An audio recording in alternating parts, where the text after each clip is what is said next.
मी सुधाकर काशीद, तरुण भारतचा निवासी संपादक.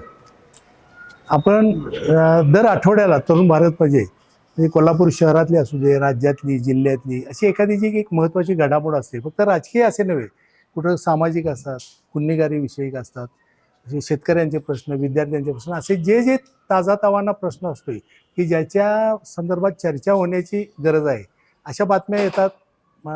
वेगवेगळ्या दैनिकात वेगवेगळ्या येतात, पण सर्व अंगानं तो विषय लोकांच्या पुढं येत नाही.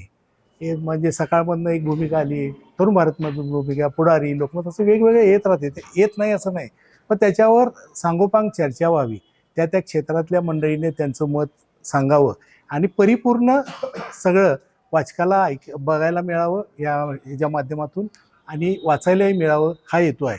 म्हणजे नाहीतर एक कोल्हापूरच म्हणतो मी असं नाही, आपल्याकडे एक कुठला तर तर्क होतोय आणि त्या तर्कावर तोच तर्क 20-25 वर्ष राजकारणात, समाजकारणात वापरला जातोय. त्या वास्तवात खूप फरक पडलेला असतो, पण आपण तो बदल स्वीकारत नाही. म्हणून आपल्याला बोलवलं. आत्ताचा विषय आता तर कोल्हापूर महापालिका, आपण त्या त्या क्षेत्राशी, राजकीय, सामाजिक या सगळ्या क्षेत्राशी संबंधित आहेत. महापालिकेत म्हणजे कारभारी हा चांगल्या अर्थानं शब्द वापरतो मी, की कारभारी पदाचे काम करणारी काही इथं मंडळी आहेत. आत्ता कोल्हापूर महापालिकेच्या संदर्भात प्रत्येक राजकीय पक्ष यात उतरलेला आहे आणि त्यांच्या त्यांच्या भूमिका आहेत. उमेदवारांची निवड सुरू आहे, पण या प्रक्रियेतच एक मोठा असा कोल्हापुरात चर्चेचा विषय झालेला आहे की कोल्हापूर महापालिकेची निवडणूक म्हणजे अगदी ह्याच्यात की 1-2 कोटी रुपये सर्वसामान्य कार्यकर्त्याच्या खिशात असल्याशिवाय होणार नाही. आणि यात काय होणार, ज्याच्याकडे हे कुणा रक्कम असेल, एवढा खर्च करायची तयारी असेल, तो या निवडणुकीच्या ह्या सगळ्या रिंगणात टिकेल आणि सर्वसामान्य कार्यकर्ता मात्र तसाच असेल. अशी प्रत्येक पक्षाच्या ह्याची एक जो शेवटच्या फळीतला जो कार्यकर्ता असतोय, गल्ली बोळात, तालमीतला, पेठेतला, त्यांच्यातली ही चर्चा आहे. कदाचित आपण पक्ष चालवता, तुमची भूमिका वेगळी असू शकेल की नाही असं नाही आहे, हे उठलेलं आहे, प्रत्यक्षात तसं नाही, असंही त्याचं चित्र असेल. म्हणून आम्ही चर्चेला बोलवलं आहे. यात कुणावर टीका टिप्पणी नाही, कुणावर असं अगदी फोकस करून कोणावर आम्ही हे केले असं नाही आहे. सामान्य माणसाच्या मनातल्या भावना, आणि मी तर बघतोय आपण सगळ्यांना, मी सामान्य म्हणजे अगदी तुमचं पदार्पण झाल्यापासून राजकीय ह्याच्यात, सामाजिक जीवनात मी बघितलेलं आहे. म्हणून आपल्यासारख्यांना निमंत्रित केलेलं आहे. तुम्ही यातनं एक कार्यकर्ता म्हणून आणि तुम्ही तुमची भूमिकाही मांडू शकता शेवटी, की नाही बाबा मला असं जरी वाटत असलं तरी मला माझा राष्ट्रवादी पक्ष निवडून या वाटतो, तुम्ही म्हणाल शिवसेना, हे मत व्यक्त केले तरी हरकत नाही. ह्याला तुम्हाला ती मुभा आहे. ते तर कोणापासून सुरू करूया बघा. ही आत्ता जी मंडळी आहेत माझ्यामध्ये, जरा रघु तुम्ही इकडं यावं. हा, रघुपासून सुरुवात करूया. मी कॉम्रेड रघुनाथ विष्णू कांबळे, भारतीय कम्युनिस्ट पक्षाचा जिल्हा सचिव म्हणून काम पाहतोय सध्या. खरं तर होऊ घातलेली महानगरपालिकेची निवडणूक कोल्हापूरमधील ही पैशाच्या जोरावर चालले हे जनमानसामध्ये आहे. एक डावा विचारसरणीचा कार्यकर्ता म्हणून मला असं वाटतंय की खरं तर इथं संविधानालाच तिलांजली दिली जाते की काय. कारण क्रांतिसिंह नाना पाटील कायम सांगायचे आपल्या भाषणामध्ये की ज्यावेळी आपण मत द्यायला जातोय त्यावेळी आपण जसं आपली मुलगी परग्रहामध्ये परक्याच्या घरी देत असताना जशी आपण चौकशी करतो की जेणेकरून तो कार्यकर्ता काय आहे किंवा तो मुलगा काय आहे, अशा पद्धतीनं जशी आपण चौकशी लग्नाच्या वेळी करतो, त्याच पद्धतीनं निवडणुकीच्या वेळी कार्यकर्त्याचा इतिहास, भूगोल सगळं बघितलं पाहिजे आणि मगच मतदान त्याला दिलं पाहिजे, मत दिलं पाहिजे. परंतु आता तसं होताना दिसत नाही. आता खरं तर कोल्हापूरचे जे प्रश्न आहेत, जास्त ह्याचा म्हटला तर तो रस्त्याचे प्रश्न. खरं तर इथं रस्ते कशा पद्धतीने केले, अनुदान किती आलं रस्त्यांच्यासाठी, आणि रस्ते त्या पैशात केले का काही टक्केवारी बाजूला ठेवून रस्ते केले, असे एक लोकांच्या मध्ये चर्चा आहे. आज रस्ते जुन्या पेठामध्ये आपण बघितलं तर त्या ठिकाणी रस्ते उंचावर आहेत आणि घराचे हुंबरे खाले. म्हणजे रस्ते करत असताना ते रस्ते खोदले पाहिजे होते किंवा जे काही शास्त्रीय पद्धतीने रस्ते केले पाहिजे होते, पण ते होताना दिसत नाही. या ठिकाणी कोल्हापूर शहरामध्ये काही प्रमाणामध्ये फेरीवाल्यांच्यावर हे घेतला जातो, आक्षेप घेतला जातो. परंतु या शहरामध्ये वाहनं किती वाढली, प्रत्येक कुटुंबामध्ये किती वाहनं असावीत, याच्यावर मात्र पायबंद नाही. आणि हेच नाही आहे तर आम्ही जे काम करत असताना डाव्या चळवळीमध्ये हा कोल्हापूरचा खरा छत्रपती शाहूंची नगरी म्हणून आपण म्हणतो. आणि या ठिकाणी जे काही पैसे आदल्या दिवशी वाटले जातात किंवा जे काही पैसे आगामी निवडणुका डोळ्यासमोर ठेवून काही ना काही एखादी योजना आणली जाते, जेणेकरून हा संविधानाचा कुठं ना कुठं संपवण्याचाच हा कट आहे की काय, अशा पद्धतीने ह्या ठिकाणी चालू आहे. खरं तर आम्हाला आता हे 4 प्रभाग केलेले आहेत. 4 प्रभाग हे एवढे मोठे आहेत की ही मिनी विधानसभाच म्हणावी अशा पद्धतीने या ठिकाणी प्रभाग रचना केलेली आहे. दक्षिणेचा प्रभाग आपण बघितला, एक प्रभाग, तर राजेंद्रनगर कुठं आहे आणि विक्रमनगर कुठं आहे. जे काही शेजारी जे काही प्रभाग होते त्यांना जोडून व्हायला पाहिजे होतं, परंतु आमच्यासारख्या डाव्या चळवळीतल्या कार्यकर्त्यांना ही निवडणूक म्हणजे जे काही कमवतो, कष्ट करून कमवतो आणि तेच पैसे जर आम्ही निवडणुकीला अशा पद्धतीने अंधाधुंद जर पैसे वाटप होत असतील तर त्या ठिकाणी आमच्यासारखे सामान्य कार्यकर्ते किंवा इतर पक्षांमध्येही सामान्य कार्यकर्ते जे झेंडे लावण्यापासून पोस्टर चिकटवण्यापासून ज्यांनी काम केलेलं आहे त्यांचे दिवस आता आहेत का इतरांचे दिवस आहेत. खरं तर ह्या कोल्हापूरच्या जनतेने विचार इथून पुढच्या काळामध्ये केला पाहिजे की त्यांचं इतिहास काय आहे. हे खरंच हे उमेदवार उभा राहत आहेत, परंतु उमेदवार उभं राहत असताना खरंच हे त्या लायकीचे आहेत की नाही याची खोलवर तपासणी ह्या कोल्हापूर नगरीनं करावं असं या ठिकाणी मला प्रकर्षानं सांगू असं वाटतं.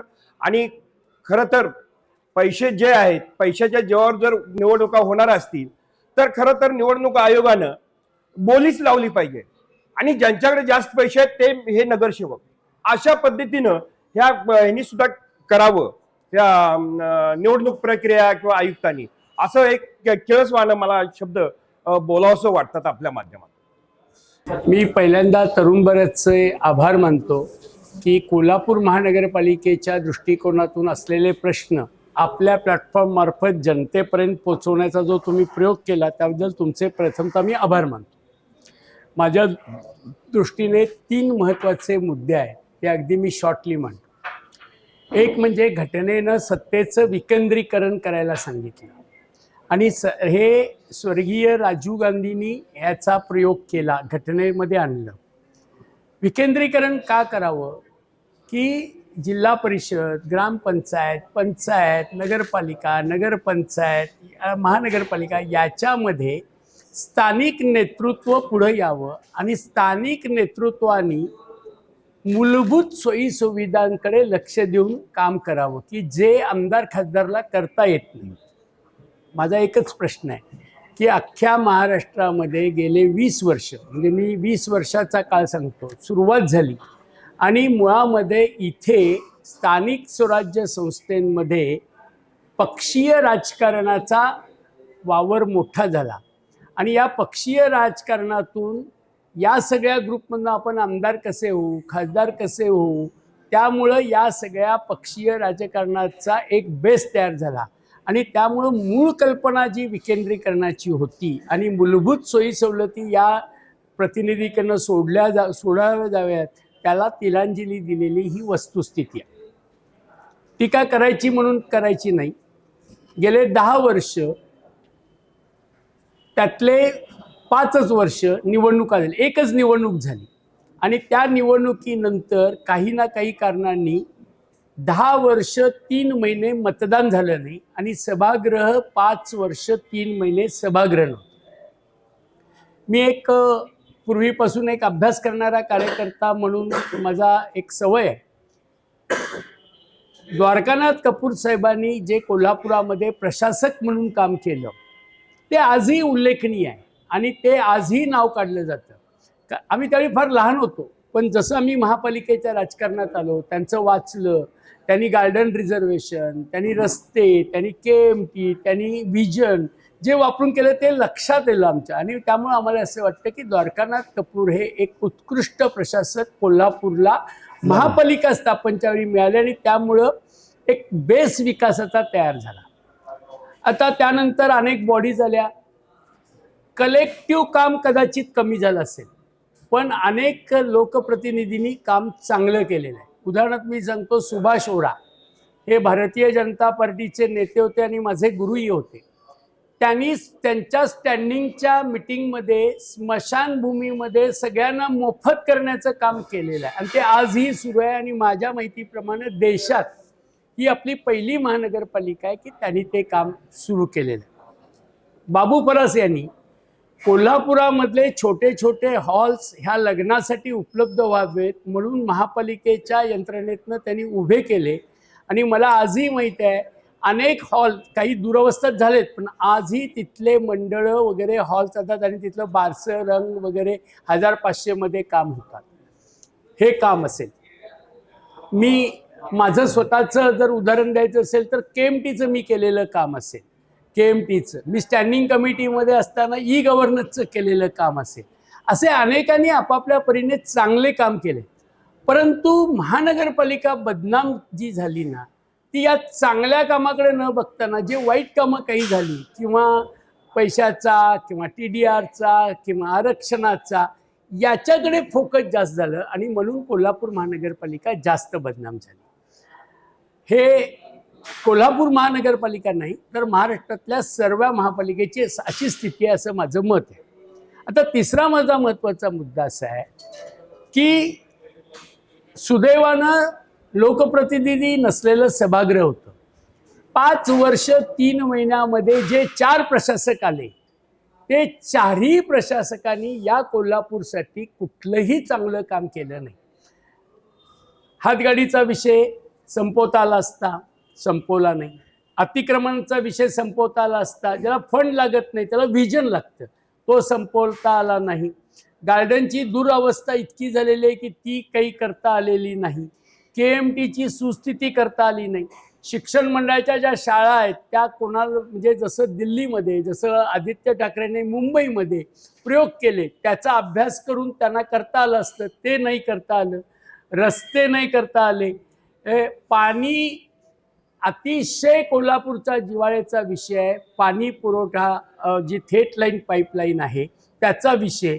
मी याच्यामध्ये फक्त 1 मिनिट आणखीन घेतो. मला माहीत नाही इथल्या किती लोकांनी त्याचा अभ्यास केला आहे. त्याचा एक DPR तयार झालेला आहे पाणी थेट पाईपलाईनचा. तो DPR जर तुम्ही वाचला तर त्याच्यामध्ये गोष्ट लक्षात येईल की तो DPR सर्व अथॉरिटीनी मंजूर केलेला आहे. थेट पाईपलाईन योजनेचा 85% भाग हा पुरा झाला आणि 15% DPR मधला भाग जो डिस्ट्रीब्युशनचा आहे तो महानगरपालिकेने करायचा आहे. दुर्दैवानं या महानगरपालिकेच्या प्रशासकांनी 15% डिस्ट्रीब्युशनचं काम त्या DPR प्रमाणे केलेलं नाही आहे. उदाहरणार्थ मी तुम्हाला स्टोरेज टाक्या आहे, काही लाईन बदलण्याचा विषय आहे, काही वेळेचं नियोजन आहे, हे प्रशासकांनी काही केलंच नाही आणि त्यामुळं थेट पाईपलाईनवर आज बोजवारा उडाला असा आरोप होतो. मी कोणाचंही समर्थन करत नाही पण मी लहानपणापासून हे पण असतील विशेषतः डाव्या आघाडीचे लोक कोल्हापूरला थेट पाईपलाईन मिळालं पाहिजे म्हणून आंदोलन केलेलं होतं.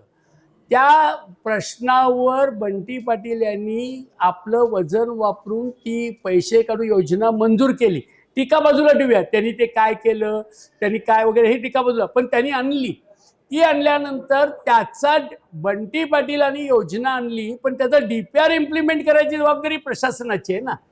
कुठलीही गोष्ट एवढी 600 कोटीची योजना असताना एक DPR तयार होतो. तो DPR पाणी पुरवठ्याच्या या खात्यापासून ते दिल्लीपर्यंत तो मंजूर होतो.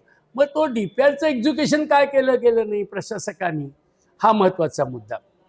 मी आत्ता काही ठिकाणी या निवडणुकीच्या निमित्तानं मतदारांना संपर्क करतो. त्या संपर्कमध्ये मतदारांची भावना आहे, बरं झालं एकदा नगरसेवक पाहिजे. मी मग एकाला विचारलं असं का म्हणताय, तुम्हीच तर नगरसेवकाच्या नावानं बरीच ओरडला. नाही म्हणले, पाहिजे. कचरा गडला आम्ही कोणाला फोन करायचा, रस्ता साफ करायचा आहे कोणाला फोन करायचा, आमच्या घरात मृत्यू पडलाय सर्टिफिकेट कोणाकडे आणायचं. या ज्या बेसिक अडचणी ज्या नागरिकांना आणल्याने ज्या त्रस्त झाले ना त्या लोकांना आता नगरसेवक पाहिजे आहेत. त्यांना लक्षात आलं की प्रशासकाच्यातनं हे काम होत नाही. हा सर्वसाधारणतः महानगरपालिकेचा एक मी मांडलेला एक साधारणतः माझ्या मतानुसारचा आढावा आहे. येणारं सभागृह व्हिजनबाज असावं, चांगले नगरसेवक निवडून यावं, सत्तेचं राजकारण हे सुरूच राहणार. कोणाची सत्ता येऊ, पण एक चांगल्या प्रकारे कोल्हापूरला हे सभागृह म्हणून चांगलं काम व्हावं अशी माझी इच्छा आहे, माझी कल्पना आहे आणि असा जनतेने विचार केला पाहिजे. हा झाला सगळा ह्याच्यानी. राजकीय पार्टीचा मी एक प्रमुख आहे. कोल्हापुरामध्ये महाविकास आघाडीचं एक कॉम्बिनेशन होऊन सरकार लोकांच्या पुढे जावं अशी आमची भूमिका आहे. माननीय पक्षांनी उद्धव ठाकरेंनी आमची एक 7 लोकांची एक कमिटी केलेली आहे. त्याच्यामध्ये संजय पवार आहेत, विजय देवणे आहेत, जिल्हाप्रमुख रवी इंगोले आहेत, मी आहे, प्रतिज्ञा उत्तूर आहेत, विशाल देवकर असे आहेत. आम्ही सगळेजण काँग्रेसच्या नेत्यांच्या बरोबर चर्चा करतोय. फक्त मी एवढंच सांगेन की आमची युती लवकरच आज उद्या जाहीर होईल. आम्ही युती करताना पक्षीय तर आहेच, पण आमच्या पक्षाचे कार्यकर्ते निवडून येऊ शकतात अशाच लोकांना आम्ही आग्रह धरलेला आहे. आम्हाला तिकीट किती मिळतात, संख्या किती मिळतात याच्याही पेक्षा आमचे कार्यकर्ते निवडून येऊ शकतात अशाच लोकांना हे सगळं करावं अशी आमची कल्पना. आणि राहिला तुम्ही मांडलेला एक महत्त्वाचा मुद्दा की निवडणुकीला तू निवडून येऊ शकतोस, पण तुझं आर्थिक काय, ऑफ द रेकॉर्ड धरा, ओपन रेकॉर्ड धरा, काही धरा, हे विचारावंच लागतंय. त्याच्याशिवाय उमेदवार फायनल होऊ शकत नाही. विजय सरदारना मी सांगितलं माझ्या पक्षात तू ये, तुझा सगळा मी खर्च करतो असं सांगलं. असा एक विजय सरदार एकच राहू शकतो. निवडून येण्याची गॅरंटी असणाऱ्याला देखील खर्चाचा विषय विचारावाच लागतो. ही स्थिती कुणी निर्माण केली? नगरसेवकने, पार्टीने, मतदारांनी केली. लोकसभा विधानसभेपासून मतदारांनी केली. आता मला सांगा, मतदारांनी जर ही स्थिती, कोण मतदार असं म्हणतो की माझ्या दारात तू हे घेऊन येऊ नकोस, मला जेवण देऊ नकोस, काय माझं अपार्टमेंट रंगवून देऊ नकोस, हे कोण म्हणत नाहीत. यात सुशिक्षित लोकही बरेचदा या प्रवृत्तीला पाठिंबा देत असतात आणि त्यामुळं निवडून येणं हा महत्त्वाचा असल्यामुळं या गोष्टी आम्हाला अवॉइड करता येत नाही आणि म्हणून आम्हाला हे मुलाखतीत विचारावं लागतं. मला तसं नव्हे, मुंबईपासून सगळ्यांना विचारावं लागतं. आता मुलाखतीमध्ये तुझं नाव काय, तुझं वय काय, तुझं शिक्षण काय, तू किती काय करतो सामाजिक कार्य, आणि सगळ्यात शेवटी तुझं गणित काय, हे विचारावंच लागतं. अशी आत्ताची स्थिती आहे. मग या परिस्थितीत हा सगळ्यांच्या मनातलाच प्रश्न असा आहे. तुम्ही म्हणूनच म्हटलं, तुम्ही पक्ष चालवताय, तुम्ही तुमची भूमिका मांडली, पण असे किती जण बाहेर आहेत ज्यांना कधी संधीच मिळणार नाही. हा निकष जर सगळ्यांनी केला तर काय करायचं? मी तुम्हाला एक साधं उदाहरण सांगतो विजयराव, एकच उदाहरण सांगतो. रघुनाथ कांबळे सारखा कार्यकर्ता, म्हणजे माझ्यापेक्षा तो रस्त्यावरचा कार्यकर्ता आहे.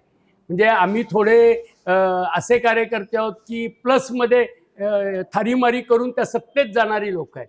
हे एक वेळ सत्तेत नाही आलं तरी चालेल, पण चळवळीचा कार्यकर्ता आहे. काल ते बंटी पाटील साहेबांना भेटले आणि त्यांच्यानंतर माझी आणि त्यांची 1-to-1 मिटिंग झाली, तुम्हालाही माहीत असेल, युतीची. मी त्यांना सहज विचारलं, साहेब म्हणले रघुनाथ कांबळेसारख्या माणसांना कधीतरी निवडून यावं असं तुम्हाला वाटतं की नाही? हां, मग ते म्हणले वाटतं, आलंही पाहिजे. मग आपण असं केलं पाहिजे की मला काहीतरी ऐकलं पाहिजे आणि त्याला दिलं पाहिजे. रघुनाथ कांबळे म्हणून मतं नाही देणार ती, हे लक्षात घ्या तुम्ही. हे वस्तुस्थिती आहे. रघुनाथ कांबळे किती चांगला कार्यकर्ता असला तरी मतदार ॲक्सेप्ट करत नाहीत ना. त्यांच्या दारात 4 मंडळं जातात. त्या मंडळांना त्यांनी जर नाही विचारलं ना, ती प्रचाराला सुद्धा येत नाही. बरोबर आहे का चूक आहे मला सांगा तुम्ही. काय मतदारच ॲक्सेप्ट करत नसेल तर नेते काय करणार? विजय सरदारनी अपक्षाची भूमिका घेतली. माझं वाक्य लिहून घ्या तुम्ही, वाक्य. म्हणजे मी विजय सरदार, हे आता तुम्ही बोलवलंय उदाहरण आहे. विजय सरदारने किती मुद्दे चांगले मांडले, किती चांगल्या पद्धतीचे त्यांनी व्हिडिओज काढले, शाहू महाराजांचं केलं. म्हणजे मी तुम्हाला सांगतो, त्याचा रेफरन्स आम्ही घेऊन आम्ही जाहीरनामा करतोय, इतके विषय चांगले मांडले. मी तुम्हाला सांगतो, मतदान झाल्यानंतर एक स्पेशल मीटिंग घ्या आणि मतदारांनी त्याला दिलेल्या मताचं ॲनालिसिस करा. मी आणखीन एक तुम्हाला उदाहरण देतो. शिंदे साहेब, अर्बन बँकेचे शिंदे साहेब, शामराव शिंदे, ते म्हणजे मी 1 मिनिट जास्त घेतो. आमदारकीला ते उभारले अपक्ष. ते नंदू मोरे आणि कणेरकर साहेब माझ्याकडे आले, कारण का मी जरा गणितं मांडतो, अभ्यास, असं कोणाचा तरी गैरसमज असेल. ते आले माझ्याकडे आणि मला म्हणले की मी त्यांना म्हणलं तुम्ही निवडून यायचं गणित काय. त्यांनी सांगितलं माझे कामगार 2000 आहे, त्या 2000 गुणिले 4 असे 8000 मतदान. मी त्यांना पहिलं सांगितलं त्या 2000 पैकी ना 50 लोकसुद्धा तुम्हाला मतं देणार नाही. काय सांगताय म्हणले. माझं वाक्य लिहून घ्या म्हणलं. माझे सदस्य आहेत 40,000, त्या 40,000 पैकी 20,000 मी कर्ज दिलेलं आहे. मी 2 उदाहरणं फार चांगली देतो या निमित्ताने. 20,000 लोकांना कर्ज दिलेले आहे. मी म्हणले लिहून घ्या त्यातले 1000 मतं देणार नाही. अरे मग मला मतं मिळतील की नाही. मी म्हटलं 5,000 मिळणार नाही. निवडणूक झाल्यानंतर मला आले, माझा शाल घातला, मला नारळ दिले आणि तुझं ऐकलं असतं तर बरं झालं असतं म्हणले, कारण त्यांना 4,400 मतं पडली. दुसरं उदाहरण मी तुम्हाला सांगतो. गोविंद पानसरे हे कोल्हापूर जिल्ह्यातलं धडाडीचं नेतृत्व, कामगारांच्या मधलं म्हणजे काय त्याला म्हणतो मनातलं दायित्व. एक असा प्रसंग होता की सगळे पक्षाचे लोक उभारले. सुभाष ओराज उभारले, आमचे कॉम्रेड उभारले, जनता दलाचे सगळे उभारले. त्यावेळी कॉम्रेडांची आणि माझी आमचे अनेक वैचारिक मतभेद असले तरी ते मी त्यांना गुरु मानल्यासारखं होते, मित्राचं. ते म्हणले सुनील ह्या निवडणुकीमध्ये मी जिंकणार म्हणले. का. मी जर मोर्चा काढला ना या मतदारसंघातला तर माझ्याबरोबर कामगार 15,000 कामगार येतात आणि त्याहीपेक्षा त्या कामगारांची ग्रॅच्युटी, त्या कामगारांचं काय काय. मी त्यांना सांगितलं 5,000 6,000 मतं पडणार नाहीत तुम्हाला. त्यांनी पण मला खोळ्यात काढलं.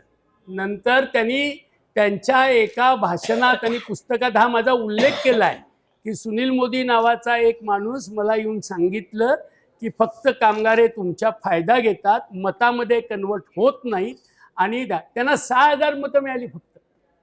अशी मी तुम्हाला कितीतरी उदाहरणं देऊ शकतो. त्यामुळे जनताच त्या प्रकारे जर वागत असेल तर मला निवडून यायचं आहे, मला कारभार करायचा. माझं स्पार्क जर मी त्या सभागृहात नसेल तर माझं स्पार्क काय दिसणार आहे. मग मला सभागृहात येण्यासाठी सगळे मार्ग करावे लागणार. ते मी करतोय. अशी आताही ही झालेली असते. म्हणजे सामान्य कार्यकर्त्याचं पुढं काय होणार एक तुम्ही दिशाच दिली, त्या विषयालाच दिशा दिली.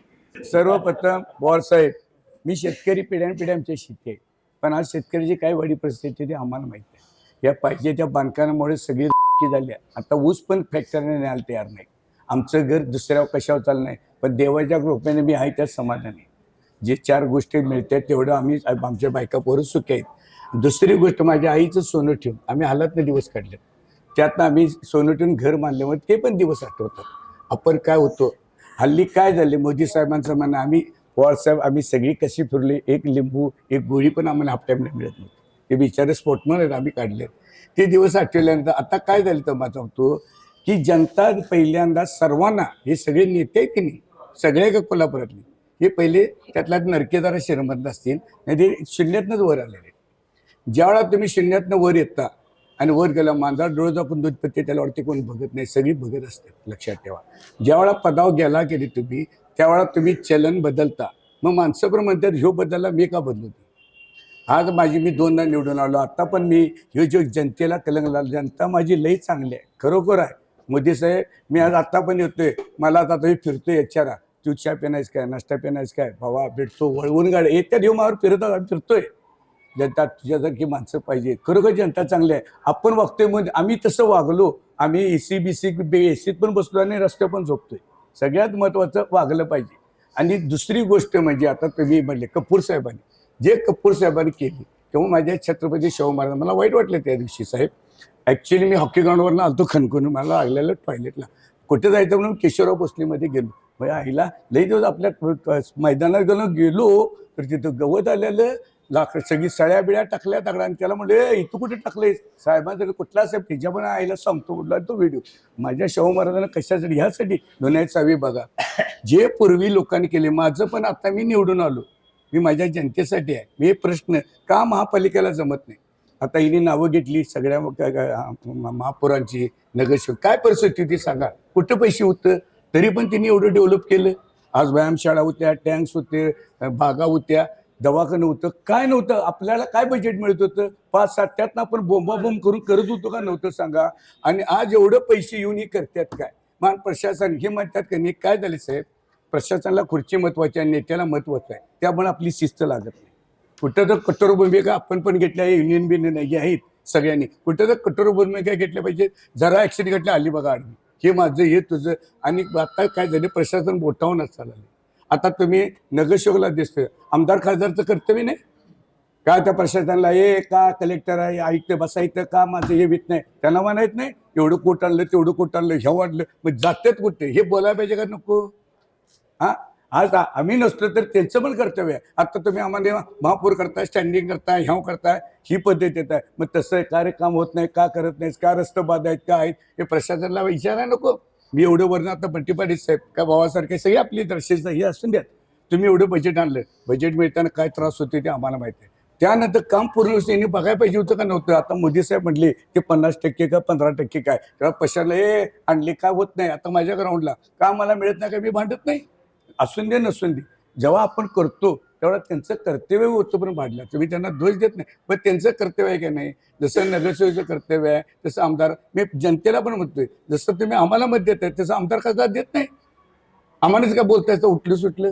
आज तिने बजेट दिलं तर आजची परिस्थिती आहे की नाही. आणि एवढं पैसे का सुंदर माझं कोल्हापूरच नाही. आता मी मुश्रीफ साहेब असं म्हणते काय बघा, त्या आंबेडकर साहेबाला तुम्ही तुमची गावं करतायसा, मग आमचे पालकमंत्री जिल्ह्याचं म्हणतायसा, मग का आमच्याकडे बघत नाही हो तुम्ही, तुमचं काय कर्तव्य नाही. हा आहे का नाही तुम्ही साहेब सांगा. आणि हे अधिकारी, त्यामुळे अधिकारी त्यांचा अंदाज गावला. तुम्हाला खरं सांगतो, प्रशासनाला ठराविक लोकांचाच फोन उचलतात, तर बघतो मीटिंग, इकडे गेलो तिकडे गेलो, आणि काही कामं पण नाही, आणि गरिबाला देत नाही. म्हणून गरिबांना आवाज उठा. जज छत्रपती शिवाजी महाराज आमचं दैवत आहे, शाहू महाराज आमचं दैवत आहे. शाहू महाराजांनी कुणासाठी माझ्या राजाने केले, माझ्या कोल्हापूरसाठी केले. आज छत्रपती शिवाजी महाराजांनी कुणासाठी केले, ते पण एकटेच होते ना, कोण होतं त्यांच्या मागं.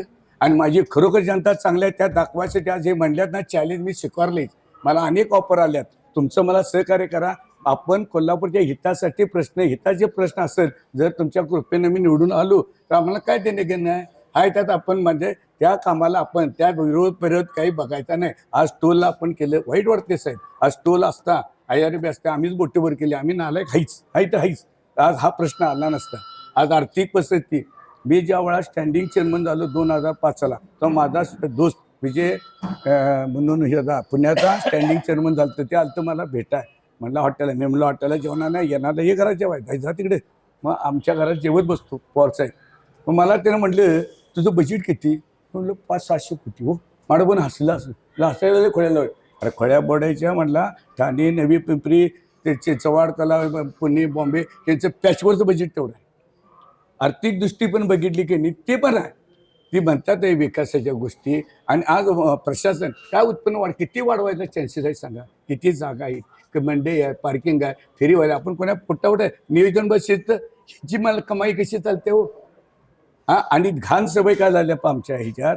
मी चिडलो का नाही पवार साहेब जायचं, पवार साहेब चिडले म्हणजे मुजाड जायचं, कुणाकडे हे असून दे, गरीब आहे, पोरगा ह्यामुळे बोंबाले सगळे.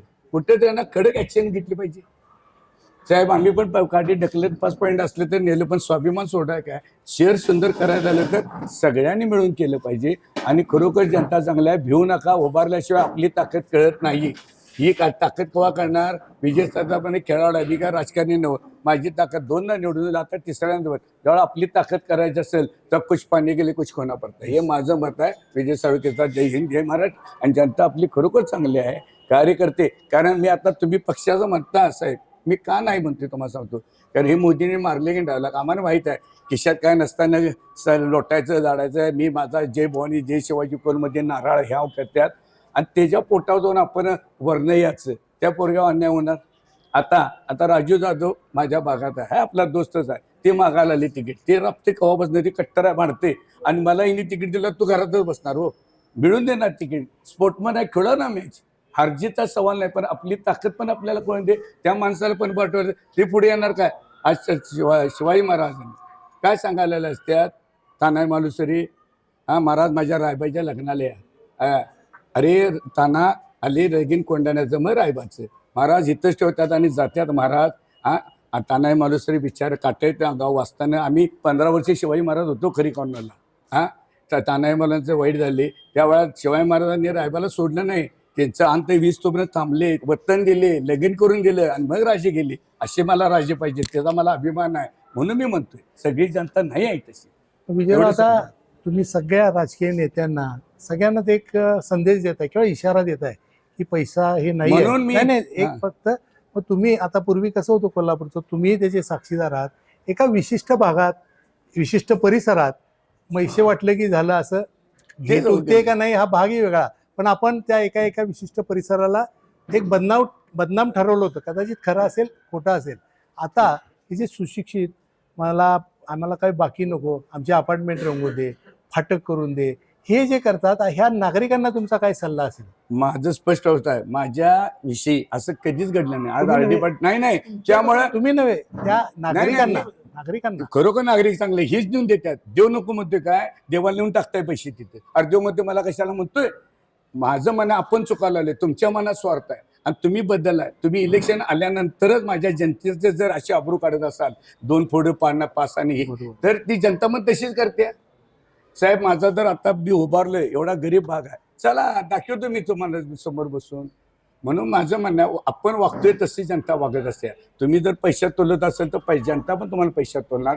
तुम्ही साधं वागत असाल तर तुम्ही साधंच तुम्हाला जनता बघणार. हे माझं उदाहरण. मी काय उभारलोय, माझी जनता कोल्हापुराची शाहू नगरी आहे. चॅलेंज तुम्ही पण स्पोर्टमन आहे, स्वाभिमान आहे का नाही ही जनता ठरवल, त्यावेळेला मी बोलीन. माझं म्हण त्यासाठी मी कृपा उभारलोय. तुमच्या मनात अपक्ष विपक्ष मनात ना काढून टाका. काम करताना पण एक कर, पण जो कलंक लागलाय ही म्हणतात ना सगळी, म्हणजे एक उदाहरण देतो ना माझं पण.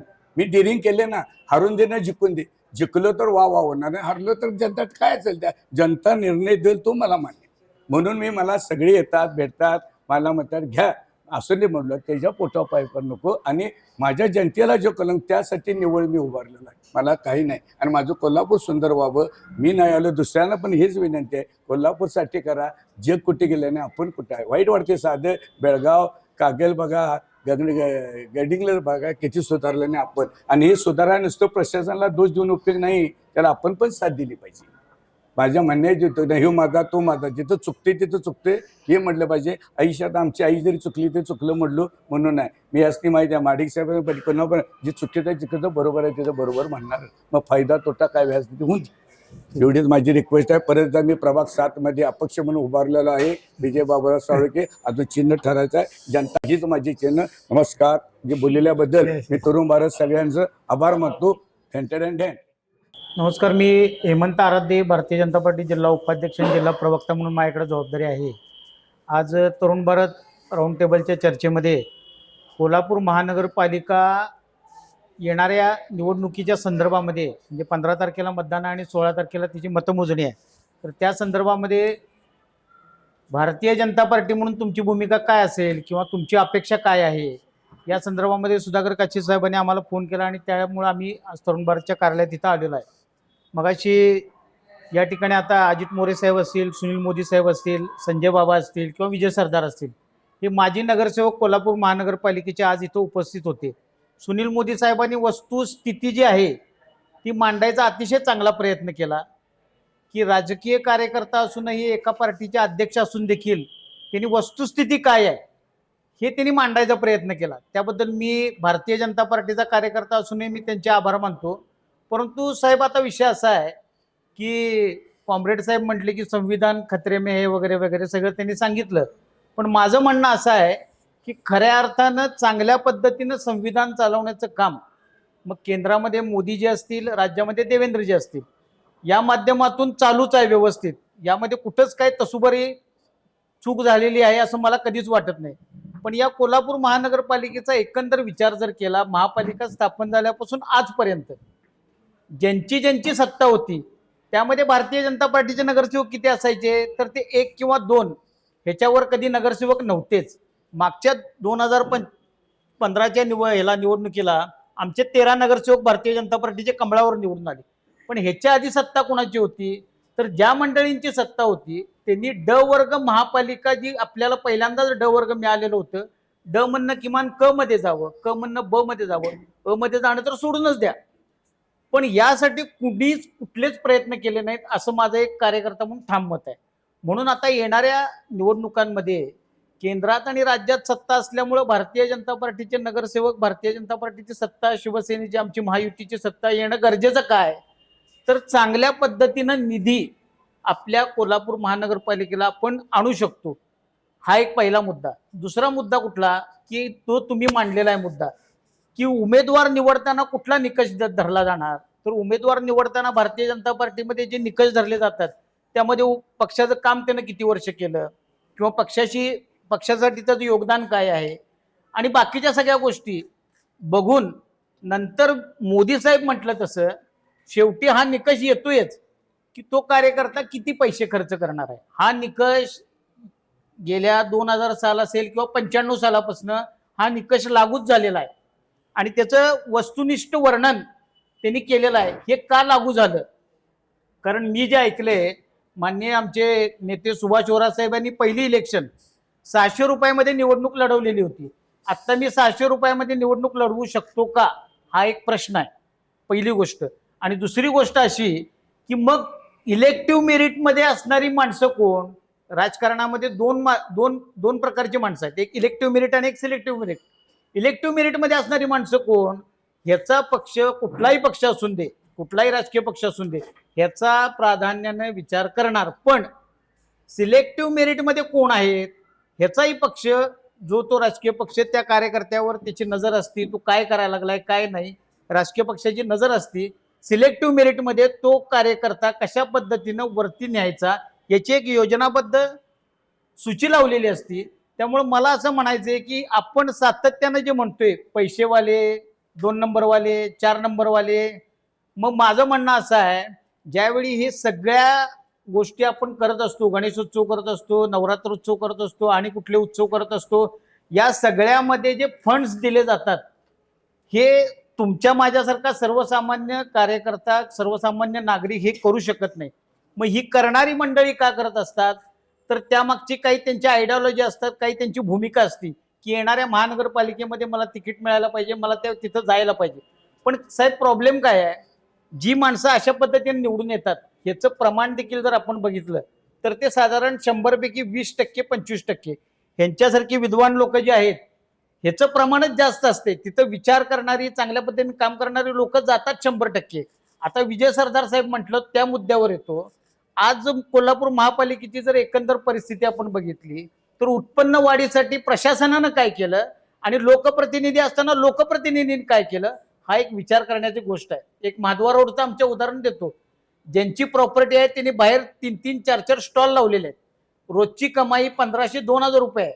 म्हणजे घर फाळ्याला त्याची नोंद व्यावसायिक म्हणून व्हायला पाहिजे, कुठंच होत नाही. का तर विजयराव म्हटले तसं, कोण तसं सांगायला गेलं तर आणि कुणाचा तर फोन येतोय, कोण तसं सांगायला गेलं की आमचा माणूस आहे इथं हात लावू नका म्हणून सांगितलं जाते. अशा पद्धतीची भूमिका जी चालू आहे, हे कुठंतरी हे सरळ करायचं असेल तर महानगरपालिकेच्या निवडणुकीमध्ये प्रत्येक नागरिकांनीही जाणीवपूर्वक विचार करायला पाहिजे की नक्की आत्ता सत्ता कुणाला द्यायला पाहिजे, आपण कुणाला देत होतो आणि कुणाला द्यायला पाहिजे. भारतीय जनता पार्टीची भूमिका ठाम आहे, 100% ठाम आहे. आता विजय सरदार इथं आहेत म्हणून मी एक उदाहरण देतो आणि थांबतो की विजय सरदार साहेबांनी जे हॉकीसाठी योगदान दिलं, त्या मेजर ध्यानचंद हॉकी स्टेडियमसाठी माननीय मोदीजींच्या खेलो इंडिया या व्हिजनमधून जो निधी आला त्यामध्ये ॲस्ट्रोटर्फ मैदान पश्चिम महाराष्ट्रातलं पहिलं तयार झालं. आता परवा त्यांनी सर्टिफिकेट जाहीर केलं की आंतरराष्ट्रीय आणि राष्ट्रीय स्तरावरच्या मॅचेस इथं होऊ शकतात. मग हे केलं कुणी, तर केंद्र सरकारच्या माध्यमातून झालं. आज KMTचा विषय त्यांनी मांडला मोदी साहेबांनी. पूर्ण डबगाईला आलेली अर्थव्यवस्था आहे त्या KMTची, तिला ऊर्जित अवस्थेमध्ये आणण्यासाठी प्रत्येक जिल्हा, प्रत्येक महानगरपालिका कार्यक्षेत्रामध्ये ई-बस देण्याचं नियोजन मान्य मोदींच्या माध्यमातून चालू आहे. E100 बसेस मंजूर आहेत कोल्हापूर महापालिकेला, पण आम्ही पायाभूत सुविधा करू शकत नाही. प्रशासन काय करायला लागले. मग यामध्ये प्रशासन ढिम्म राहिल्यामुळं पुन्हा एकदा त्या राजकीय पक्षांवर, त्या राजकीय कार्यकर्त्यांवर आरोप होतात, प्रशासन मात्र मोकळे होतं. त्यामुळे आमची स्वाभाविक विनंती अशी आहे की घटनेला धरून, जसं हे लोकशाहीची 2 चाकं आहेत, प्रशासन पण पाहिजे, लोकप्रतिनिधी पण पाहिजे. त्यामुळे या दोन्हीचा समन्वय साधण्यासाठी ही निवडणूक होत आहे. 100% भारतीय जनता पार्टी चांगल्या कार्यकर्त्यांचा विचार करणार, चांगले कार्यकर्ते भारतीय जनता पार्टीच्या माध्यमातून येणाऱ्या महापालिकेमध्ये जाणार आणि सत्ता भारतीय जनता पार्टी, शिवसेना आणि राष्ट्रवादी अजितदादांची होणार. ठीक आहे. सर्वप्रथम सर्वांना जय महाराष्ट्र. तरुण भारतच्या सर्व टीमला नमस्कार आणि उपस्थित माझ्या सर्वच पक्षातील माझ्या सहकाऱ्यांना नमस्कार आणि जय महाराष्ट्र. खरं तर अत्यंत चांगल्या विषयावर तरुण भारतनी राऊंड टेबल कॉन्फरन्स घेतलेली आहे. विविध मुद्द्यावर मी 8 दिवसांना 10 दिवसांना तुम्ही घेताय ते सगळे मुद्दे बघतोय मी. शहराच्या दृष्टीकोनातून कशा पद्धतीने आपण पुढे वाटचाल केली पाहिजे. साधारण 89 साली कळत न कळत ह्या क्षेत्रामध्ये माझा पुन्हा आगमन झालं. 90ला पहिली निवडणूक लढवली, 95 परत 2000 आणि 4 पैकी 1 हारलो 3 जिंकलो. त्यावेळच्या निवडणुका आणि आता या निवडणुका बघितल्यानंतर जमीन आसमानचा फरक आता आपल्याला जाणवतो. आपल्याला त्याही पक्ष, निवडणूक आणि कार्य म्हणजे मीच नाही सर्वच पक्षाचे लोक त्या पद्धतीने काम करत होते. पण आता सत्तेसाठी कुठला व्यक्ती कुठल्या पक्षाचा आहे पक्षाला महत्त्व न देता सत्तेला महत्त्व देण्याचं आता पद्धतशीरपणे काम सुरू आहे. त्यामुळे सर्वसामान्य कार्यकर्त्याकडं सगळ्याच पक्षाच्या नेत्यांनी दुर्लक्ष केलं असं माझं ठाम मत आहे. मी शिवसेना उपनेता आहे तरी पण थोडं खरं बोललेलं बरं असतं. आपल्याला इथं कार्यकर्ता त्यांच्या निवडणुकीला लागत असतो. त्यावेळी रात्रंदिवस तो राबला पाहिजे, पडला पाहिजे, का तुझी जबाबदारी आहे पक्षाची, तू केलं पाहिजेस. विधानसभा असू दे, लोकसभा असू दे, विधान परिषद प्रत्येक ठिकाणी त्या कार्यकर्त्याचा पद्धतशीर वापर करून घेतला जातो असं मी म्हणेन अडचण. परंतु त्यावेळी त्या निवडणुकीला इच्छा असते. प्रत्येकाला वाटतं की मी या सभागृहात जावं, मी निवडून यावं. प्रत्येकाची इच्छा असते. इच्छा असणं आणि निवडणं आता फरक आहे. आमच्या वेळच्या निवडणुका खरं तर बघायला गेलं तर बाबांचे म्हणजे आम्ही त्यावेळेचे बघितल्या निवडणुका. आम्ही काय असायचं निवडणुकीला एक फेरी छानपैकी झाली की कांदा पोहे घरी तयार असायचा. रसना मला आठवतोय, रसना मस्त ते पण जर्मनच्या डब्यात वाचायचा. त्यावर कार्यक्रम खुश असायचे. सकाळी यायचे आपले रंगरंगोटी त्यांनीच करायची, भिंती त्यांनीच रंगवायच्या. पॉम्पलेट तर नाहीच. आपला झेंडा फिरवला काढला झालं तेवढं मर्यादित असायचं. त्यावर आम्ही निवडून यायचो. त्यावेळी माझ्यासारखे असे अनेक असे असायचे लोक त्यावेळी. पण तो आता हळूहळू ट्रेंड बदलत गेला.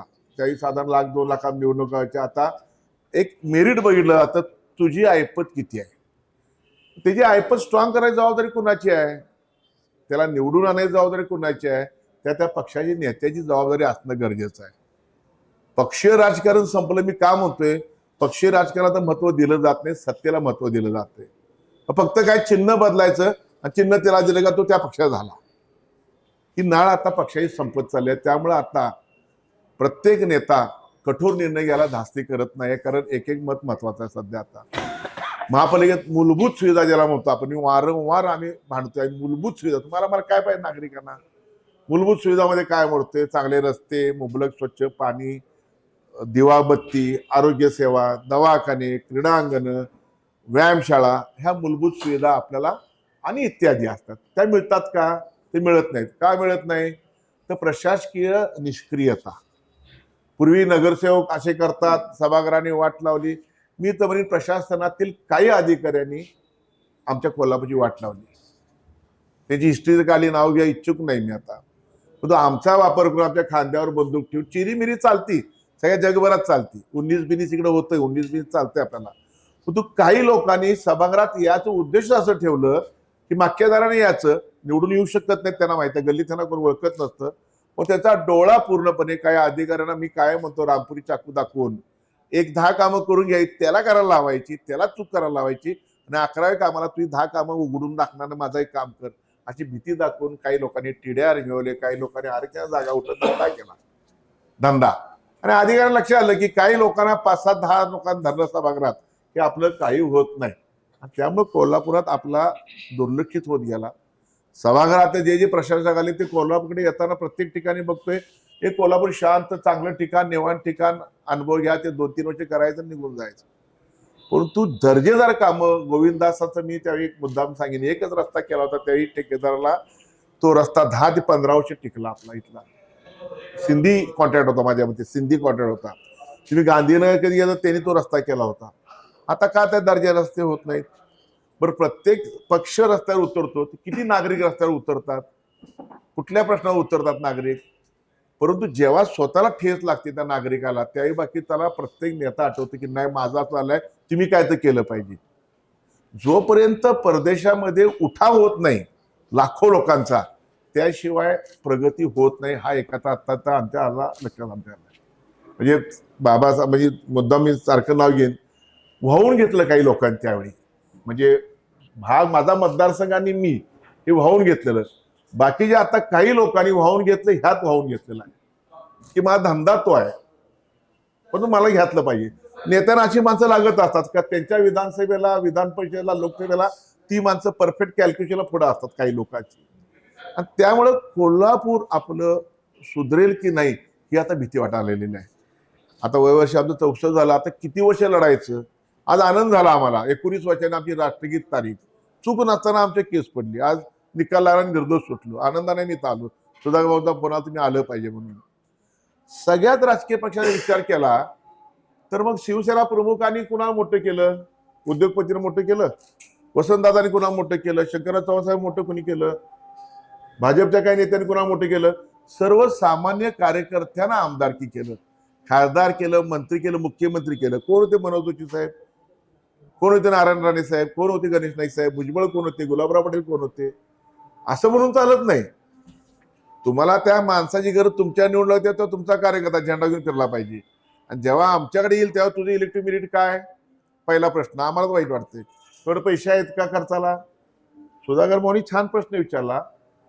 एक झोपडपट्टीवर आपण लोक विचारायचो की त्या लोकांना अपेक्षा असतात, त्यांना देणे घेणं काय नसते, कोल्हापूरचं नसते. त्या लोकांना पॅक केलं का 100-500 मतं मिळतात, ते ठरलेलं पूर्वी असायचं. त्यांना काय लागायचं? जेवण लागायचं, नंतर पैसे रूपांतर आलं. पण तो आता अनेक ठिकाणी, मी सगळे म्हणत नाही, अनेक ठिकाणी लोक निवडणुकीला सहलीला जातात. सहलीला त्या लोकांनी विचार केला पाहिजे. नंतर तीच पुढे तक्रार करायला असतात, लाईट लागत नाही, रस्ते खराब झालेत, पाणी मिळत नाही, आरोग्य सेवा व्यवस्थित नाही, तक्रार हीच पुढे म्हणत असतात. एक सुशिक्षित माणूस माझ्या मतदारसंघात एक डॉक्टर होता, ते मला एकदा म्हणाला फिरताना, संजय आपण जे आपला ट्यूबलाईट असतात किंवा जळके आपल्याला इलेक्ट्रॉनिक वस्तू असतात, त्याला परदेशामध्ये आपल्याला एक वेगळं कोंडाळा असतो टाकायला, वेगळा कोंडाळा. ऐकलं त्यांचं, मी ऐकत फिरायला म्हणलं आता ह्या रोडला फिरायला परत जायला नको म्हटलं. सर आपण कुठं होता त्यावेळी? आता नगरसेवक या भागातला कोण आहे? मग मला सांगायला कोण आहे नगरसेवक? मी म्हणलं तुम्ही त्यावेळी नव्हता काय सर? म्हणलं इथं नव्हतं. म्हणलं मी परदेशात होतो. म्हणलं ठीक आहे. म्हणलं मतदानाची नव्हती इथं, मग आता ट्यूब रेग्युलर कचरा टाकायला कोंडा इथं नाही, आणि ह्यांच्यात इलेक्ट्रिक वस्त्र कोंडा कुठले आणा इथं? बरं कोंडाळा पाहिजे, बोरिंग पाहिजे, माझ्या दारात नाही पाहिजे, ते तुमच्या दारात पाहिजे. एकंदरीत आपण नुसतं झोपडपट्टीला नाव देऊन चालणार नाही. आता सुशिक्षित मतदारांनी मतदानाची टक्केवारी वाढवली पाहिजे आणि आमिषापासून लांब राहिलं पाहिजे. मग खरंच चर्चा कोल्हापूर झाली होती ना, खरोखर आहे. काही ठिकाणी बिल्डिंग रंगवून घेतात, काही ठिकाणी अनेक ठिकाणी घरात 1.5-2 लाख पगार आहे, वाट पाहतात. हा आम्ही अनुभव घेतलेला आहे.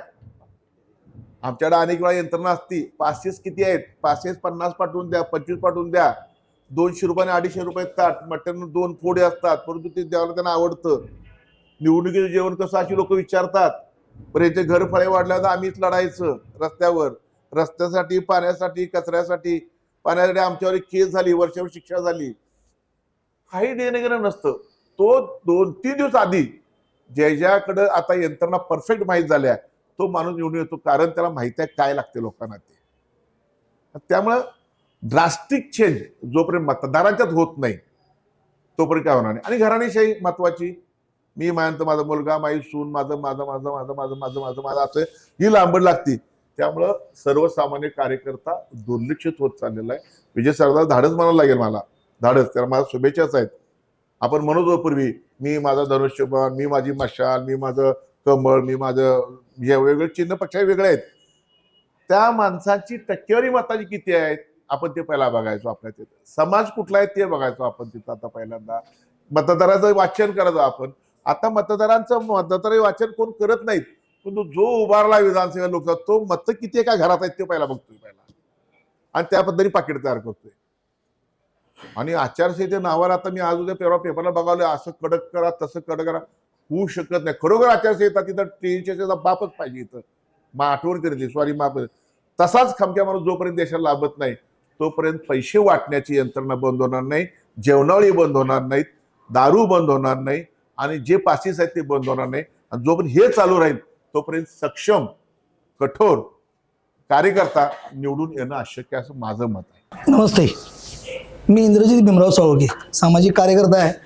प्रथमतः तरुण भारतना आमच्यासारख्या सामाजिक कार्यकर्त्याला या व्यासपीठावर बोलवलं त्याबद्दल त्यांचं प्रथम आभार.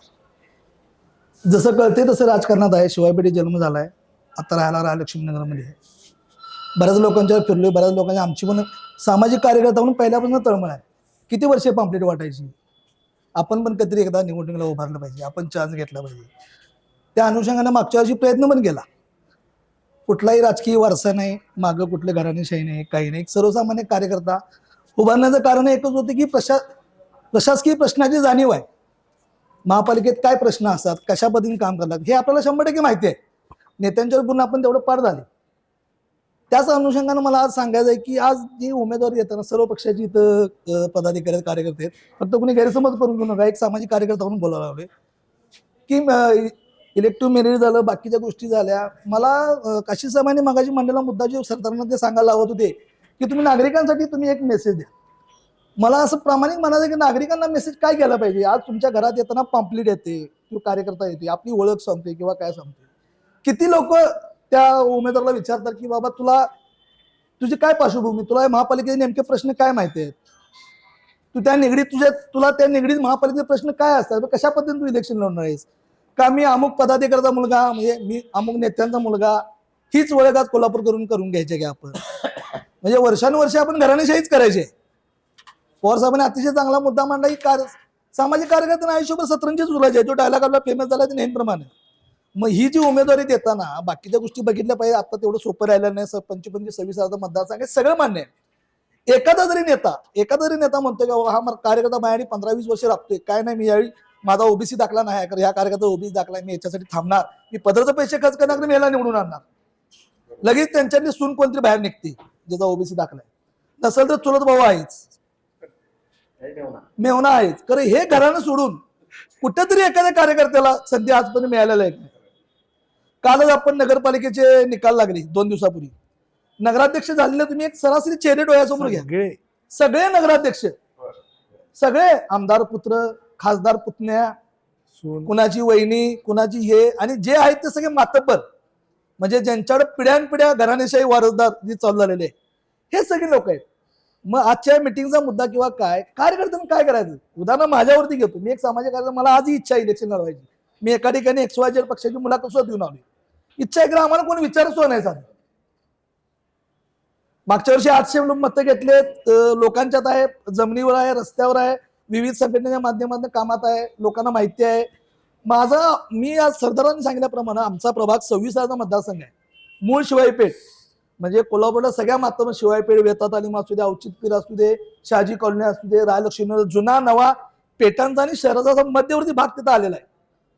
मी छाती टोकून सांगू शकतो 26,000 मतदारसंघाली 17,000 लोक नावानेशी ओळखतात त्या व्यक्तीला.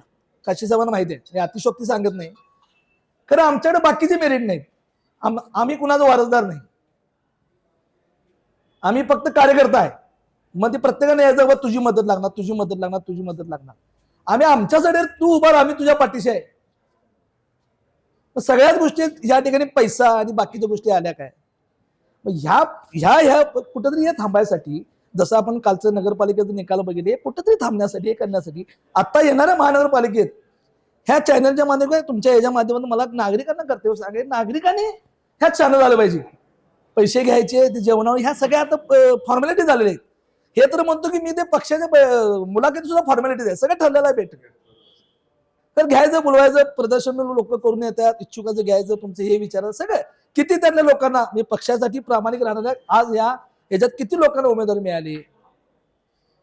मग त्याला नाराजी दूर करायची, तुला कुठली कमिटी देतो म्हणायचं, हे देतो म्हणा, ते देतो म्हणायचं. आजपर्यंत या महापालिकेत, आता मला वयान लहान आहे मी, तर 2000 पासून मी आता 3 इलेक्शन बघितले. 95 पण बघितली, 95, 2000, 2005, 10 आणि 15 इलेक्शन लागले. स्वीकृत सदस्याचे जे गाजर असते, किती सर्वसामान्य कार्यकर्त्याला गाजर मिळाले. पवार साहेब म्हणण्याचा मुद्दा अगदी बरोबर आहे. कोल्हापूरला एक ठाणे जणांची टोळी आहे जी महापालिका चालवते. त्यांच्या घरात त्यांना स्वतः उभा 2 मध्ये पडणार नाहीत.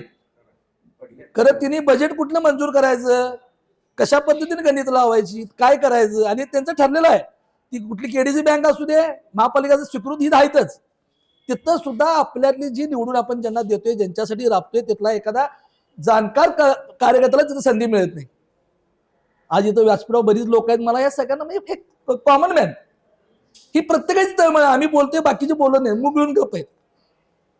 इथं मी तर म्हणते की लोकांनी विचार करावा की बाबा नवीन चेहरा, ज्याला त्याचा अभ्यास आहे, ज्याला त्याची माहिती आहे, भले त्याच्या मागे बाकीच्या गोष्टी नसतील, तर तो बाबा खरोखर जाणकार आहे. तो महापालिकेत गेल्यानंतर त्या महापालिकेला काहीतरी त्याचा उपयोग होईल, काहीतरी त्याच्या प्रश्नांवर काहीतरी प्रश्न मांडेल, बाकीच्या गोष्टी करेल, असं जागरूकपणे नागरिकांनी मतदान करावे.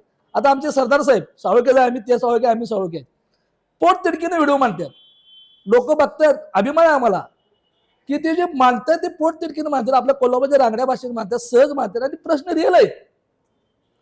तर हे नुसतं म्हणून आणि हे उपयोग नाही. जरी अपक्ष असं फार मोठं धाडस आहे आणि ते सभागतीने काम केलेलं आहे, चांगल्या पद्धतीने काम केलेलं आहे.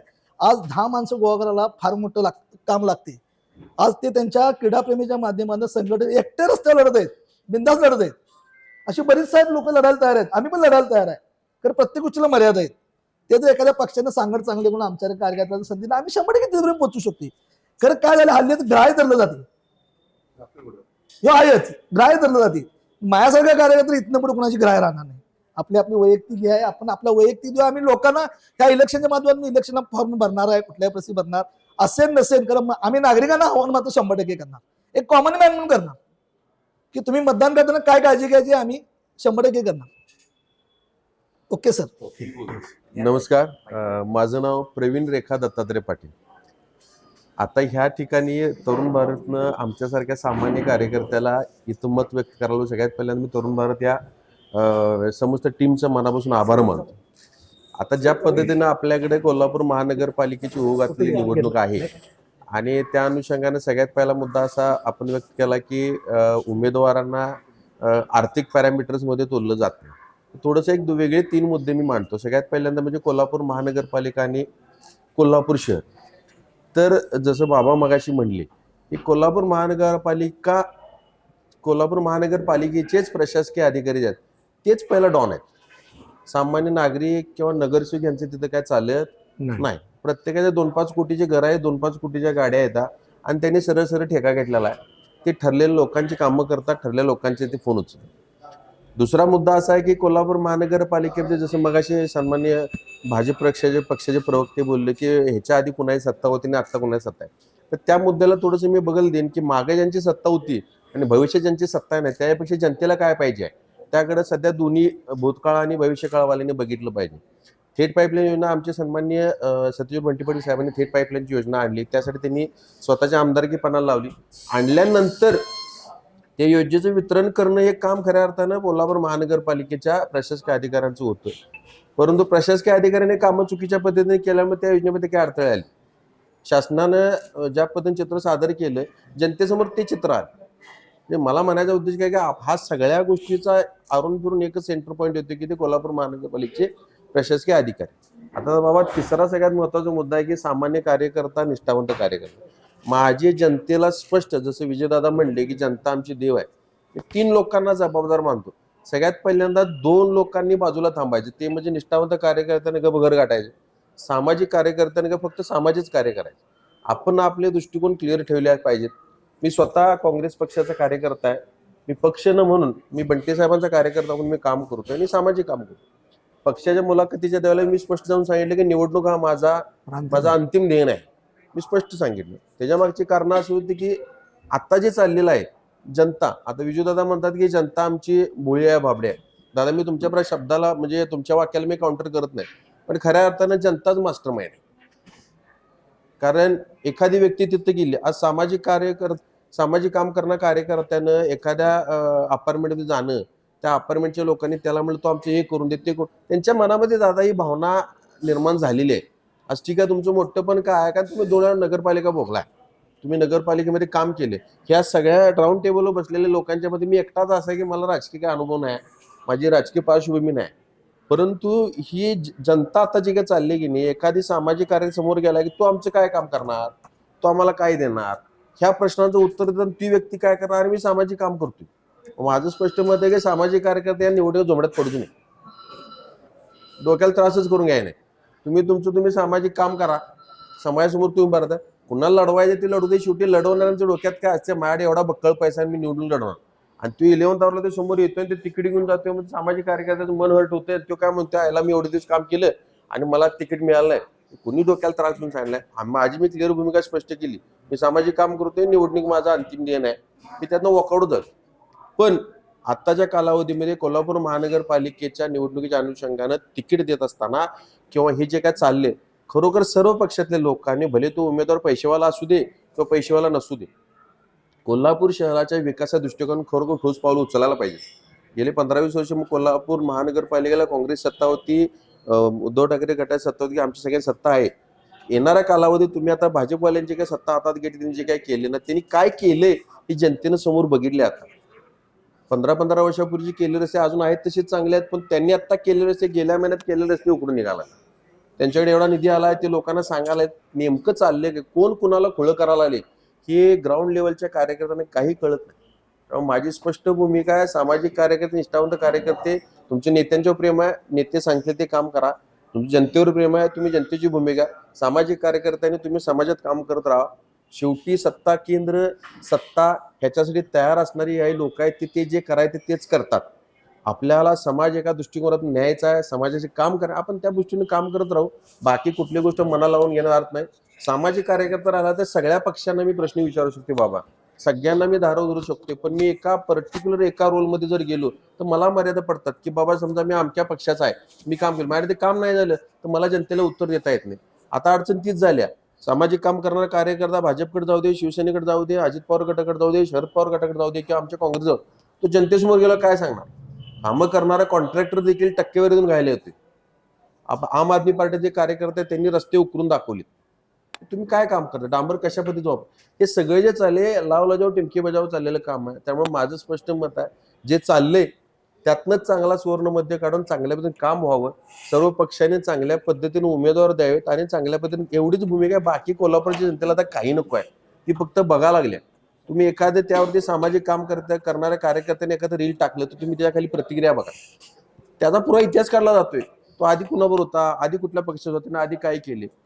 जनताच सगळं बघायला, जनतेच्या डोळ्यात सगळं आहे.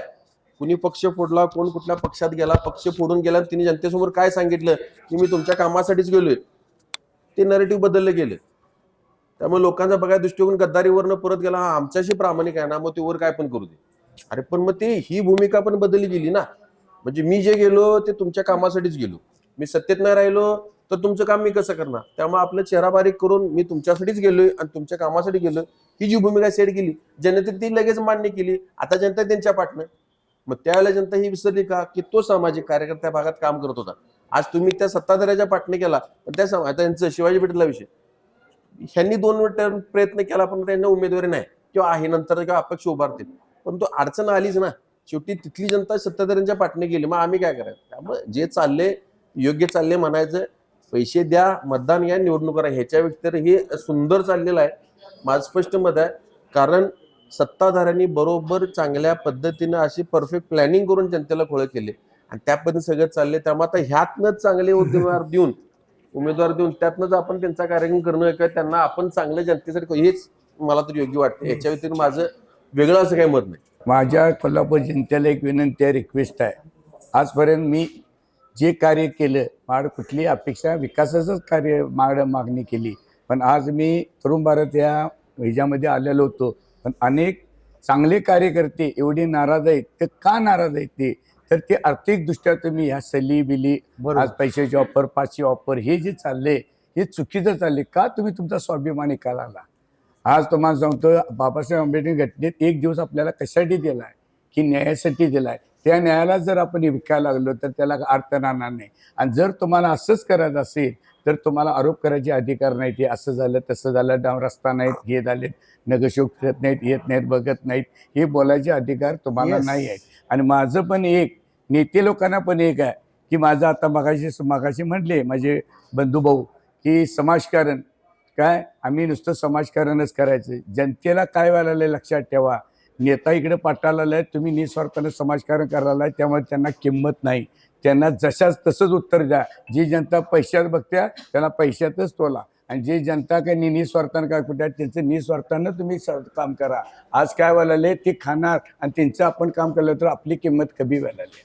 आज मी तर माझं पण हेच ध्येय आहे, जसं तसंच वागणार आहे. जो माझ्यासाठी आहे त्यासाठी मी आहे. जनतेने पण हेच केलं पाहिजे. सुंदर नगरी, सुंदर कोल्हापूर, सुंदर नगरी पाहिजे असेल तर कुछ पाणी केले कुछ खोना पडते. आपण पण थोडा त्याग केला पाहिजे. 2 पैसे आमिषाला बळी न पडता खरोखर तुमच्या दुःखात अडचणीला येतो जीव त्या कार्यकर्त्याला तुम्ही सोपतो, कुठल्या पण पक्षाचा असून. मी अजित सासने, एक सामाजिक कार्यकर्ता. आज ज्या तरुण भारत म्हणजे आम्हाला या ठिकाणी बोललं तेव्हा त्यांचं सगळ्यात पहिलं आभार. की आम्हाला ह्या ठिकाणी जे बोलवलेलं आहे ते कोल्हापूर महानगरपालिकेची निवडणूक आणि जनता आणि कार्यकर्ते आणि पक्ष ह्यांचं काय काम आहे, त्यांनी काय करायला पाहिजे ह्याकरता आम्हाला मत मांडायला बोललेलं आहे. आज ही जी कोल्हापूर महानगरपालिका निवडणूक जी लागलेली आहे ती फक्त कोल्हापूर महानगरपालिकेत नाही, विचार करायचा झाला तर आज देशातली संपूर्ण जी निवडणूक प्रक्रिया आहे आणि पक्षाचं जे धोरण आहे ते पूर्णतः आता चुका लागलेलं आहे. आज 78 वर्ष झाली देशाला स्वातंत्र्य मिळालं आणि 75 वर्ष झाली आज आम्हाला लोकशाही मिळाली. कित्येक वर्षाच्या गुलामगिरीनंतर आम्हाला लोकशाही, लोकांनी लोकांच्या करता, लोकांच्या हिताकरता चाललेलं राज्य म्हणजे लोकशाही. हे आज किती जणांना कळाले, ह्या जनतेला किती कळाले. आम्ही जसं मला समजतंय तसं लोक पूर्वी कार्यकर्त्याला निवडून द्यायचे आणि पैसेवाल्याला गाडायचे किंवा त्याला पाडायचे. हा चित्र उलट आहे सगळं. जो कार्यकर्ता एखाद्या गल्लीत मयत झाल्यानंतर त्याचं तिरडी बांधायला जाणारा, एखादा मनुष्य गल्लीतला आजारी पडला तर त्याला दवाखान्यात घेऊन जाणारा, त्याच्याकडे पैसे नसतील तळमळीनं लोकांकडे पैसेवर त्याचे उपचार करणारा, किंवा गल्लीतल्या पेठेतल्या शहरात कुठल्या अडीअडचणीत आंदोलनात भाग घेणारा, हातात त्या पक्षाचे झेंडे घेऊन लढणारा, राबणारा, असे कार्यकर्ते आज संपवलेले आहेत, जाणून बुजून संपवलेले आहेत असं माझं ठाम मत आहे. तर कार्यकर्ता कसा होता, तर माझ्या अंदानं लोकशाही मिळाल्यानंतर पहिली 30-40 वर्षे ती लोकशाही चांगल्या पद्धतीने राबली आणि राबवली गेली. त्यावेळी लोक सामाजिक कार्यकर्ता निवडून यायचा, त्यावेळी एखादा वकील निवडून यायचा, प्राध्यापक निवडून यायचा, एखादा रिटायर्ड शिक्षक यायचा निवडून, आणि ते लोकांना शहाणे करायचे, लोकांना लोकशाहीची मूल्ये सांगायचे, जनताही शहाणी होती. परंतु जसं 1995 नंतर जे काय राजकारण बदललेलं आहे ते धनदांडग्यांच्या हातात ही लोकशाही गेलेली आणि त्यामध्ये कार्यकर्ता पूर्णतः संपलेला आहे. लोकांना पैशाचं, जेवणाचं जी काय आमिषं दाखवायची ती दाखवून त्यांचं मत दान करून घ्यायचं नाही तर ते विकत घ्यायचा सपाटाने चालू आहे. आणि ह्यामध्येच हा कार्यकर्ता सगळा संपलेला आहे. माझे वडील सामाजिक कार्यकर्ते होते, संयुक्त महाराष्ट्र चळवळीमध्ये भाग घेतला, त्यांना येरोडामध्ये 6 महिने आत टाकलं होतं. त्यानंतर विविध महागाईचे आंदोलन असू दे, आणीबाणी काळातली आंदोलन असू दे, त्या काळात त्यांनी ती राबवली, त्यांना त्याला अटक झाली आणि त्यानंतर त्यांनी 1982 साली महानगरपालिकेचा राजीनामा दिला आणि ते कॉर्पोरेशन एले लोकांनी उभं केलं. लोकांनी 10 रुपये 20 रुपये वर्गणी काढून त्यांना निवडून दिलं आणि त्यांनी 11 वर्ष चांगलं काम केलं. तिथून पुढे काम करायचे, कधी पडले पण काम थांबलं नाही त्यांचं. तर आज असे लोक किती निवडून येतात ह्या अभ्यास करायची वेळ आलेली आहे. कार्यकर्त्याला जर जनताच बळ देणार नसेल तर ही लोकशाही संपणार आहे, लोकशाही राहणार नाही आणि ही भांडवलशाही होईल असं आता मला वाटतं आणि झालेलीच आहे. तर मला ह्या तुमच्या तरुण भारतच्या कार्यात बोलून तुम्ही मत मांडायचं जे सांगितलेलं आहे तर त्यामध्ये मला एवढं सांगायचं आहे की लोकांनी आता शहाणं व्हायला पाहिजे. तुम्ही मटणाचं जेवण ते कुठल्या प्राण्याचं आहे ते देखील तुम्हाला माहीत नाही, तुम्हाला दारूची बाटली कुठल्या कंपनीची आहे, काय लेवलची ही माहीत नाही, किंवा तुमच्याकडे आता जे काही पैसे आहेत ते खरे आहेत का खोटे आहेत.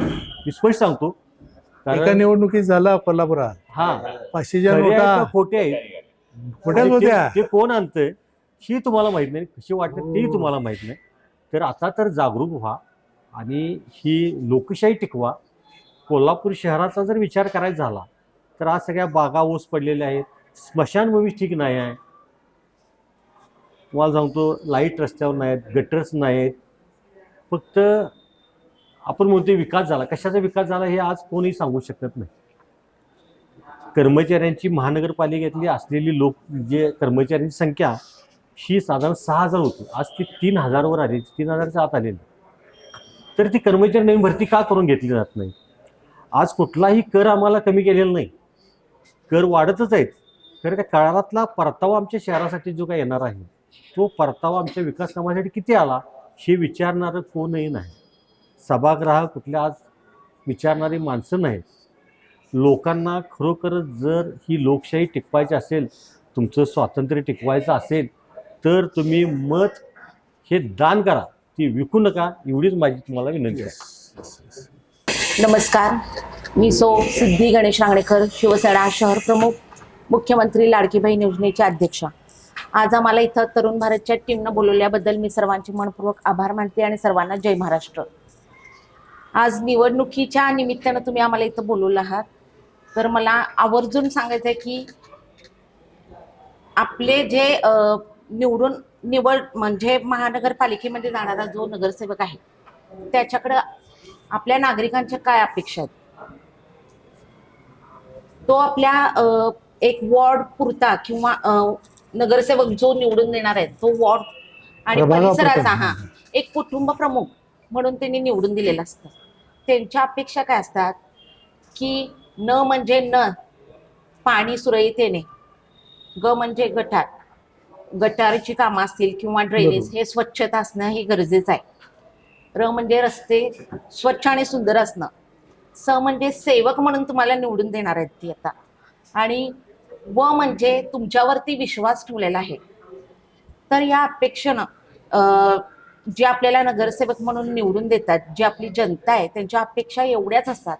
आणि जनतेने सुद्धा जात भेद न ठेवता उमेदवाराकडे बघून तो उमेदवार सक्षम आहे काय आणि सभागृहात ते आपले प्रश्न सर्व मांडणार काय, ह्या दृष्टिकोनातून त्यांनी नगरसेवक हा निवडून देणं गरजेचं आहे.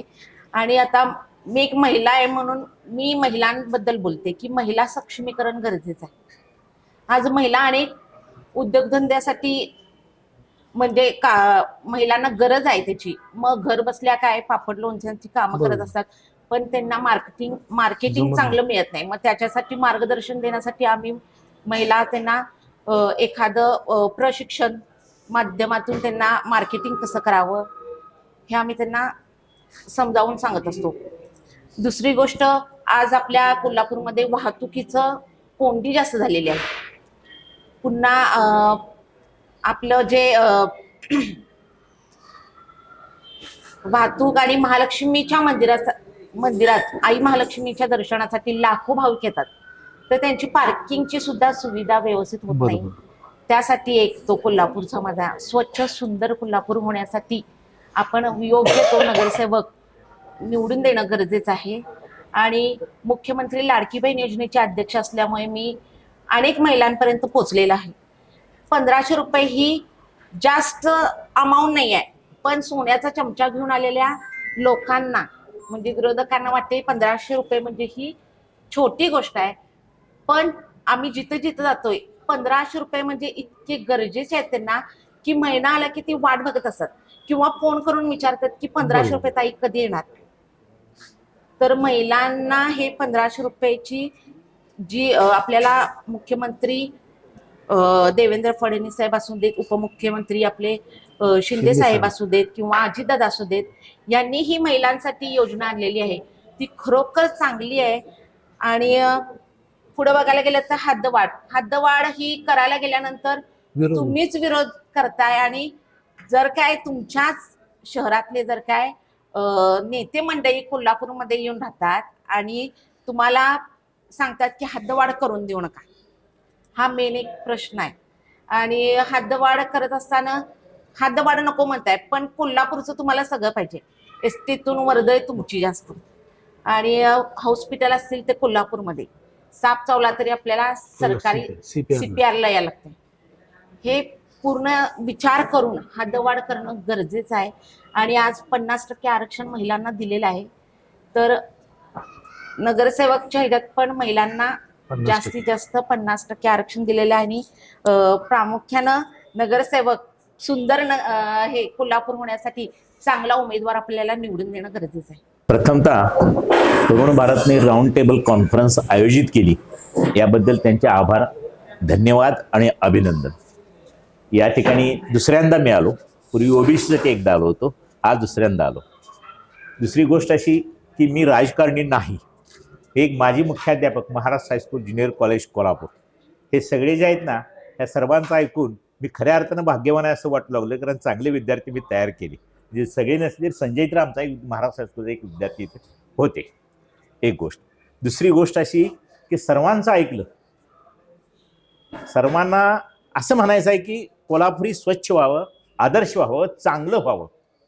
तेव्हा हे चांगलं होण्यासाठी, आदर्श होण्यासाठी त्याला उपाय, मार्ग आणि पर्याय तुम्ही शोधा आणि या कोल्हापूरला खऱ्या अर्थानं एका उज्ज्वल आणि आदर्श भविष्याकडे न्यावी अशी माझी तुम्हाला विनंती आहे. या ठिकाणी एवढंच या ठिकाणी मी बोलतो. वैयक्तिक मी राजकारणी नाही आहे. तुमच्यासारखे विद्यार्थी तयार करणार आहे, एक समाजकारण करणार आहे, 5-6 संस्थेवर काम करतो. आज कशासाठी बोलवलं इथं आल्यानंतर हे कळलं की आता फोन आला. ते दिगंबरवर आले नाहीत, पण ऐन वेळेला मला पाहुणावून पाठवले. ठीक आहे, त्यांचेही आभार, तुमचेही सर्वांचे आभार. मला ऐकून घेतलं, पण तरी देखील कोल्हापूर स्वच्छ, सुंदर, आदर्श, निकोप होण्यासाठी मार्ग, पर्याय आणि उपाय सुचवा अशी माझी तुम्हाला विनंती आहे. नाही, सगळ्यांच्या भावना एक आहेत. आम्ही तोच आमचा प्रयत्न आहे की Yes. यायचं आपण पॉझिटिव्ह याला यायचं, पॉझिटिव्हला यायचं, एकच विनंती आहे. नाहीतरी शहर बुडणार, डुबणार असलं काही कुणाच्या तोंडात नाही, आलेलं नाही. मला एकच म्हणा, आपण चांगलं करायचं, चांगलं करण्यासाठी काय करता येईल हे बघायचं. सगळे आपलेच आहेत. नमस्कार. सर्वप्रथम मी तरुण भारतचं अभिनंदन एवढ्यासाठीच करतो की गेले महिनाभर जी लोकशाहीची थट्टा सुरू आहे त्यामध्ये कार्यकर्त्यांचं, पक्षाच्या, सामान्य माणसांचं आणि राबणाऱ्या कार्यकर्त्यांची भूमिका काय आहे यासाठी या ठिकाणी बोलवण्यात आलेलं आहे. 2026 कोल्हापूर महानगरपालिका निवडणूक लागलेली आहे. आजपासूनच फॉर्म भरण्याची प्रक्रिया सुरू होते. मग ही लोकशाही सुदृढ व्हायला हवी आणि कोल्हापूर महानगरपालिका जी पूर्वीच्या काळामध्ये 4 नंबरला होती ती आज 18व्या नंबरला का गेली याचाही या निमित्तानं विचार करणं ही आज काळाची गरज आहे. एका बाजूला मी पक्षाचा कार्याध्यक्ष म्हणून मी भूमिका माझी विचारायची झाली तर आज एकही पक्ष असा नाही की जो कार्यकर्त्यांना तिकीट देईल. ती वस्तुस्थिती आहे. मग कार्यकर्त्यांनी उभं राहायचंच नाही का, तर कार्यकर्त्यांनी लढलंच पाहिजे, कारण तोपर्यंत चांगली लोक निवडून जाणार नाही, ही वस्तुस्थिती आहे. आज कुठल्याही पक्षाकडे गेलं की पहिलं विचारतात, पूर्वी काय खर्च करणार विचारलं जायचं, आता 50 लाख रुपये घेऊन ये आणि निवडणुकीला उभा. एका पक्षानं सांगितलंय की 25 तू ठेव, 25 मी ठेवतो पक्षाच्या वतीनं आणि मग निवडणूक लढवू. मग कोल्हापूरचं भलं करायचं आहे तुम्हाला का कोल्हापूरचं वाटोळ करायचं आहे हे नेत्यांनी ठरवायचं. आणि कारण नसताना जनतेला बदनाम करायचं चाललेलं आहे. काय करायचं, पैसे वाटल्याशिवाय गत्यंतर नाही. हे पूर्णतः चुकीचं आहे. 1990 पासून ही परिस्थिती आलेली आहे. 1990च्या अगोदर एक प्रभाग होता आणि एक प्रभाग असताना यांचे वडील असतील, आमच्या भागातले शिवाजीराव मोरे असतील, अक्षरशः 1000-2000 रुपये खर्च करून निवडून आलेले आहेत. मग जनता स्वीकारते ना. पैशाचं व्यसन लावलं कोणी? नेत्यांनी लावलं. मग आपण पैसे खर्च केल्यात तसेच कार्यकर्त्यांनी खर्च करावेत ही नेत्यांची भावना का? आणि मग जनतेला बदनाम का करता? या माध्यमातनं जनतेला सुद्धा माझं आव्हान आहे. 500, 1000, 5000 किंवा एखाद्या घरात आता नगरपालिकेच्या निवडणुका झाल्या, ज्या नगरपालिकेचं बजेट 30 कोटी आणि 100 कोटी खर्च, कधी कुठलाही मुख्यमंत्री, उपमुख्यमंत्री एवढ्या छोट्या इलेक्शनला गेला नाही हेलिकॉप्टरमधनं. अरे काय चाललंय? कार्यकर्ते आहेत, कार्यकर्ते लढू देत ना. वेगवेगळ्या पक्षाचे असतील, मैत्रीपूर्ण लढती होऊन देत. गुन्ह्या गोविंदानं आपण इलेक्शन जिंकू. परंतु नाही, आज प्रत्येकाला वाटते की माझे एवढे निवडून आले. आजपर्यंत असं कधीही कुठं नव्हतं की माझे एवढा आकडा आहे तुझा एवढा आकडा आहे. आता आकड्याचे गणित मांडत बसण्यापेक्षा आता नेते लोकांनी मूलभूत प्रश्नाकडे आलं पाहिजे. एकही प्रश्न असा विचारला जात नाही तुझं व्हिजन काय. मी एक मुलाखत घेताना सुधाकर, मी एका मुलगीला विचारलं की तुला तिकीट द्यायचं आहे, तुझे वडील कार्यकर्ते आहेत, सगळं मान्य आहे, तुझं व्हिजन काय. आणि तिने व्हिजन मांडलं आणि माझं डोकं बधीर व्हायची पाळी आली. इतकं सुंदर त्या मुलगीने व्हिजन मांडलं की कोल्हापूर आपलं हे डबऱ्यात का गेलेलं आहे, ते वर कसं काढलं पाहिजे, IT इंडस्ट्रीज कशी आली पाहिजे, बाकीच्या गोष्टी कोल्हापूरच्या विकासाच्या दृष्टिकोनातून काय आल्या पाहिजेत. मग अशी व्हिजन असणारी माणसं जर निवडून आली तर निश्चितपणानं कोल्हापूरचं भलं होईल. आज सगळे डॉन उभारणार आहेत. कुठलाही पक्ष त्याला अपवाद राहिलेला नाही. प्रत्येक पक्षानं आता असे डॉन हुडकून काढलेले आहेत आणि त्यांचे कारभारी आहेत. जसे महापालिकेत निवडून आल्यानंतर कारभारी वेगळे असतात, तसे आत्ता या नेते लोकांच्याकडे कारभाऱ्यांचा एक टोळकं जमा झालेला आहे. प्रत्येक भागातला रिपोर्ट, अनिल गाडगे कमी आहेत, हे कमी आहेत, ते कमी आहेत, साळुके कमी आहेत, सासने कमी आहेत. म्हणजे तुम्हाला कार्यकर्ता नको आहे, पण निवडणूक ह्यांची लागली ना, पॉम्पलेट वाटायला कार्यकर्ता पाहिजे. मी या ठिकाणी खासदार सदाशिवराव मंडलिकांचं नाव घेईन. पहिली प्रक्रिया राष्ट्रवादीनं आणली कोल्हापुरात तिकिटावर निवडणूक लढवायची. आणि त्यावेळेला सुद्धा असं टोळकं होतंच, टोळकं नव्हतं अशातला भाग नाही आहे. मग त्यावेळेला अशी लोकशाही आघाडी सगळी म्हणून अशी, मग शेका पक्ष घेतला, कम्युनिस्ट घेतला, कम्युनिस्टला 4-5 दिली, शेका पक्षाला दिली, उरलेली मंडलिक साहेब म्हटले ठीक आहे राष्ट्रवादीतर्फे लढू, घड्याळ घराघरात पोचू दे. संध्याकाळी 5-5:30 वाजता पत्रकार परिषद होती एका हॉटेलवर, तिकीट वाटप जाहीर होणार होतं. मी कार्यकर्ता म्हणून एक 15-20 नावं दिली होती, एक पण नाव बसलं नाही. म्हटले नाही आता पत्रकार परिषद आहे, काय नाही, तुझं एकट्यापुरतं काय असणार तर बोल, बाकीचं काय बोलू नकोस. हळूच बाहेर आलो, तिथनं गाडी काढली, मंडलिक साहेबांच्या बंगल्यावर गेलो. अरे अनिल म्हटलं आज 4 वाजता का आलायस? तर साहेब 5:30 वाजता तिकीट वाटप जाहीर होणार आहे. मग ही निवडणूक कार्यकर्त्यांची आहे का आणि कुणाची आहे? अरे झाले काय? तर म्हटलं साहेब कार्यकर्त्यांनी तिकीटं मागितलेली आहेत आणि कार्यकर्त्यांना नाहीत. 2 मिनिटात त्यांनी फोन लावला आणि सांगितलं की ती जी यादी जाहीर होणार आहे ती यादी मला पहिली दाखवायची नाही तर बंगल्यावर दुसरी यादी जाहीर होईल. असा खमक्या नेता पाहिजे तरच कार्यकर्त्यांचं भलं होणार आहे. पण आता असला खमक्या नेताच उरला नाही, ती दुर्भाग्य आहे.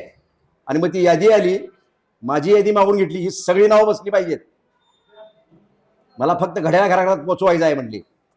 आणि जनता कार्यकर्त्याच्या बाजूला किती आहे ती मला बघायची आहे म्हणली. कारण काम करणार मीच आहे शेवटी म्हटली महापालिकेचं. अशी माणसं आता दुर्मिळ झालेली आहेत. त्यामुळे जनतेला बदनाम करायचं नेते लोकांनी बंद करावं. कोल्हापूरचे 4 मूलभूत प्रश्न आहेत. एक म्हणजे आता मॅडमनी सांगितलं की ट्रॅफिकचा प्रश्न आहे. कपूरनी खरं म्हणजे मास्टर प्लॅन केला, त्यावेळच्या लोकांनी त्यांना इथनं घालवलं. त्यांचा मास्टर प्लॅन आजही तयार आहे, तो राबवणं गरजेचं आहे. जोपर्यंत शहरातले 100 फुटी रस्ते होत नाहीत तोपर्यंत ही वाहतूक कोंडी थांबणार नाही. आता महापालिका कुठल्याही माणसाच्या वरनं जर सर आपण घेतलं तर माणसाचं डोकं वाढलं पाहिजे, शरीर वाढलं पाहिजे, हात वाढले पाहिजेत, पाय वाढले पाहिजेत, त्याची पूर्ण वाढ झाली पाहिजे. परंतु 1854 साली नगरपालिका झाली आणि त्या नगरपालिकेचं बजेट होतं सर 300 रुपये. त्यानंतर 1972 साली ही महानगरपालिका झाली, आहे तेवढ्याच जागेवर झाली. त्यावेळेला 54 साली 40,000 लोकसंख्या होती, 72 साली ती 2-2.5-3 लाखावर गेली होती आणि आज ती जवळजवळ 7-8 लाखावर आलेली आहे आणि फ्लोटिंग पॉप्युलेशन 4.5 लाख आहे. जोपर्यंत स्लिपिंग लोकसंख्या 10 लाख होत नाही तोपर्यंत केंद्राकडनं फंड येत नाहीत. दिवसाची लोकसंख्या 12 लाख आहे आणि म्हणून आता हद्दवाढ करण्याचं अभिवचन देणाऱ्या पक्षालाच या ठिकाणी निवडून दिलं पाहिजे. दुसरी गोष्ट, शहरातले आमदार म्हणतात की हद्दवाढ झाली पाहिजे आणि सराउंडिंगचे सगळेच आमदार, मग कुठल्याही पक्षाचा असू दे, तो म्हणतोय हद्दवाढ होऊ नये. ही कुठली? मग सगळ्याच पक्षाची, त्यामध्ये काँग्रेस आहे, राष्ट्रवादी आहे, भाजप आहे, शिवसेना आहे, शिंदे सेना आहे, सगळेच. आणि हे कुठंतरी थांबलं पाहिजे. जर कोल्हापूर शहर पुन्हा एकदा शाहू फुले आंबेडकरांचं नाव घेण्यापुरतं नाही, हा शाहूंचा जिल्हा आहे, शाहू महाराजांनी 1902 साली या ठिकाणी राखीव जागा दिल्या. कशासाठी दिल्या? तर सगळे समाज एक संघ यावेत. 34 या ठिकाणी बोर्डिंग्स काढले. कशासाठी काढले? तर सर्व जाती धर्माची मुलं शिकली पाहिजेत. 90 साली लोक शानी होती का? अडाणी होती. तरी देखील त्यांनी 1 रुपया न घेता सामान्य कार्यकर्त्याला निवडून दिलं. इव्हन कारखानीस 25 वर्ष या ठिकाणी निवडून आले. लोक सांगतात की त्यांच्या घरात एकसारखा कप नसायचा, दांडा फुटलेला, हे फुटलेला, आणि वेगवेगळ्या कलरचे. लोक जायची, चहा प्यायची, कामं सांगायची, निघून जायची. मग आताचे पैशाचे, त्यावेळेला काँग्रेस सर्वोच्च शिखरावर होती. त्यावेळेला कोल्हापूरनं स्वीकारलं होतं की नाही, एका पक्षाला निवडून द्यायचं. आणि कोल्हापूर हे प्रवाहाच्या बरोबर कधी गेलेलं नाही, प्रवाहाच्या उलटं जाऊन यश मिळवणार हे कोल्हापूर आहे. आणि म्हणून आज माझं असं म्हणणं आहे, जनतेला माझं सांगणं आहे, कुठल्याही पक्षाचा चांगला कार्यकर्ता असू दे, त्याला तिकीट दिलं तरी त्याला निवडून तुम्ही द्याच. परंतु तिकीट दिलं नाही आणि तो अपक्ष जरी उभारला तरी सामान्य माणसं जोपर्यंत या महापालिकेत जाणार नाहीत तोपर्यंत या महापालिकेचं काही भलं होईल असं वाटत नाही. 1990 पासनं आज 2015ला शेवटच्या निवडणुका झाल्या, तोपर्यंत या ठिकाणी एक बोटावर मोजण्या इतकेच चांगले लोक गेलीत. आज कुणाचंही नाव लक्षात नाही. सांगा ना, आज जुन्या नगरसेवकांची नाव आहेत. बाबासाहेब सासने माहीत आहेत, RK पवार माहीत आहेत, अडगोळे माहीत आहेत, शामराव शिंदे माहीत आहेत. मग आत्ताच्या नगरसेवकांचं नाव, काल नगरसेवक झाले महापौर पदावर उतरायला माहीत नाही. दिनकरराव पाटील, राव जिवडाल म्हणून त्यांना ओळखलं गेलं महापौर. भिक्षेट पाटील, किती महापौरांची लक्षात नाव आहेत. तुम्ही 2.5 महिन्याचा 6 महिन्याचा स्थायी समिती सभापती केला. काय चाललंय? चेष्टा मस्करी आहे पदाची. 2.5 महिन्याचा महापौर, 6 महिन्याचा महापौर. त्यामुळं रघुनाथ या बावडेकर कोल्हापूरचं- 27 दिवसाचा 27. यामुळं या कोल्हापूरचं भलं व्हायचं असेल तर संविधानाला धरून कामं झाली पाहिजेत. जर 2.5 वर्षाचा महापौर असेल तर 2.5 वर्षाचाच महापौर झाला पाहिजे, तर आणि तरच त्याला विजन आहे. त्याचा सत्कारातच निघून जातोय 6 महिने. तू काम करणार का वा? त्यामुळं आज या तरुण भारतनं जे काय समाजामध्ये एक चांगला संदेश या निमित्तानं जावा. कारण आज फार वाईट परिस्थिती आहे. नगरपालिकेमध्ये लोकशाही कोम्यात गेलेली आहे. महापालिकेमध्ये त्याचा मुडदा पडेल किंवा काय, अशी माझ्यासारख्या सामान्य कार्यकर्त्याच्या मनामध्ये शंका आहे. त्यामुळं कृपा करून मी जनतेला सुद्धा हात जोडून विनंती करतो की कुठल्याही आमिषाला बळी पडू नका. कोणीही पैसे घेऊन आला तर ते पैसे नेऊन महालक्ष्मीच्या देवळात टाका. परंतु चांगल्या माणसांना, ज्याला व्हिजन आहे, ज्याच्याकडे शिक्षण आहे, ज्याच्याकडे काहीतरी करण्याची धमक आहे, अशा लोकांना जर निवडून दिलं तर ही महापालिका पुन्हा एकदा 1 नंबरला यायला काही हरकत नाही. कारण या ठिकाणी सगळं पोटेन्शियल आहे आणि ते पोटेन्शियल जर एकत्रित करून जर काम केलं तर महापालिका ही सुंदर आणि चांगली होईल. आज रस्त्यात खड्डा आहे का खड्ड्यात रस्ता आहे अशी अवस्था आहे. मग अशी भाजपचे कार्यकर्ते म्हणणार आहे 3 वर्ष तुझ्या ताब्यातच आहे ना आता, मग तू काय करतो कर ना, आता निवडून आल्यावरच करणार आहे. हे जे काही थापा मारणारे धंदे आहेत. आणि त्यांना एक सांगितलेलं आहे, उठ सुड. अरे नगरपालिकेत कशाला मोदीचं नाव घेत आहे? काय गरज आहे? हा, नगरपालिकेत मोदी, त्याला प्रत्येक प्रवक्त्याला सांगितलंय 5 वेळा तुझं मोदींचं नाव आलंच पाहिजे, नाही तर तुला प्रवक्ते पदावरून काढीन. हे त्यांच्याकडं असं स्पष्ट सांगितलेलं आहे. त्यामुळे हे धंदे बंद करावेत. आणि या आकड्याचं गणित मांडणाऱ्यांनी सुद्धा आता शानं व्हावं. आणि अजूनही तिकीट वाटप कुठल्याही पक्षाचं झालेलं नाही. मग आमची महाविकास आघाडी असेल, समोरची महायुती असेल, तेव्हा यांचे जे कोण प्रमुख असतील दोन्ही आघाडीचे, त्यांनी सामान्य कार्यकर्त्याला, धडपडणाऱ्या कार्यकर्त्याला न्याय द्यावा. आणि जे काही पैसे खर्च करायला लागणार म्हणतात, तर पैसा कधीही जनतेला लागत नाही. एक 4 पॉम्पलेट काढून गेलं. कारण मी स्वतः 2 वेळा राजारामपुरीतनं तत्वाची इलेक्शन लढवलेली आहे. मी पहिल्या इलेक्शनला सर 2,500 रुपये खर्च केले डिपॉझिट सकट. तरी देखील 21मध्ये मला पहिल्या 4मध्ये जनतेने नेऊन ठेवले. म्हणजे याचा अर्थ जनता चांगली आहे, शानी आहे. म्हणजे असं काही जनतेला नाव द्यायचं गरज नाही. मी चहा सुद्धा कोणाला दिला नाही. काय विजय सरदार म्हणजे मी पोहे देतो, मी पोहे पण दिले नव्हते. फक्त हात करत नमस्कार करत हिंडलो. आणि संध्याकाळी 6 नंतर रात्री 10 वाजेपर्यंत प्रत्येक कोपऱ्याला सभा घेतली. जनतेला समजून सांगितलं मला तुम्ही का मतदान करायचं आहे. विरोधी पक्षाच्या दारात सभा घेतली. विरोधी पक्षाला सांगितली तू माझ्या माईकचा ताबा घे, तू तुझं व्हिजन सांग. पण कुणी धाडस केलं नाही. आणि त्यावेळेला सेशन होते, त्यामुळं माझ्याच कॅसेट 40 कॅसेट भरल्या, कारण मी एकटाच सभा घेत होतो कोल्हापुरात, 940 जण उभारलो होतो. परंतु जनतेने मला स्वीकारलं. दुसऱ्या वेळा मला मंडलिक साहेबांनी पक्षाचं तिकीट दिलं आणि त्यावेळेला पक्षाने किती निधी दिला तर 20,000 रुपये मला निधी दिला होता. ते 20,000 रुपये मी खर्च केले. त्यावेळेला 21 जण पळून गेली, मी एकटाच उभारलो. नाही म्हणजे ह्या राक्षसासमोर आम्ही काही उभारणार नाही. तरी देखील मी तत्वाची इलेक्शन त्यावेळेला सुद्धा लढवली. त्यामुळं साळुंखे साहेब, तुमच्यासारख्या कार्यकर्त्यांनी या निवडणुकीमध्ये उभा राहिलं पाहिजे आणि जनतेला आपल्या काय व्हिजन आहे ते सांगितलं पाहिजे, एवढीच माझी विनंती आहे. आणि उरलेल्या महिन्याभरामध्ये लोकशाही जिवंत राहण्यासाठी तरुण भारतच्या सर्वच पत्रकारांनी आणि इलेक्ट्रॉनिक मीडिया असेल, वृत्त मीडिया असेल, या सगळ्यांनी ही लोकशाही जिवंत ठेवण्यासाठी प्रयत्न करावेत. धन्यवाद.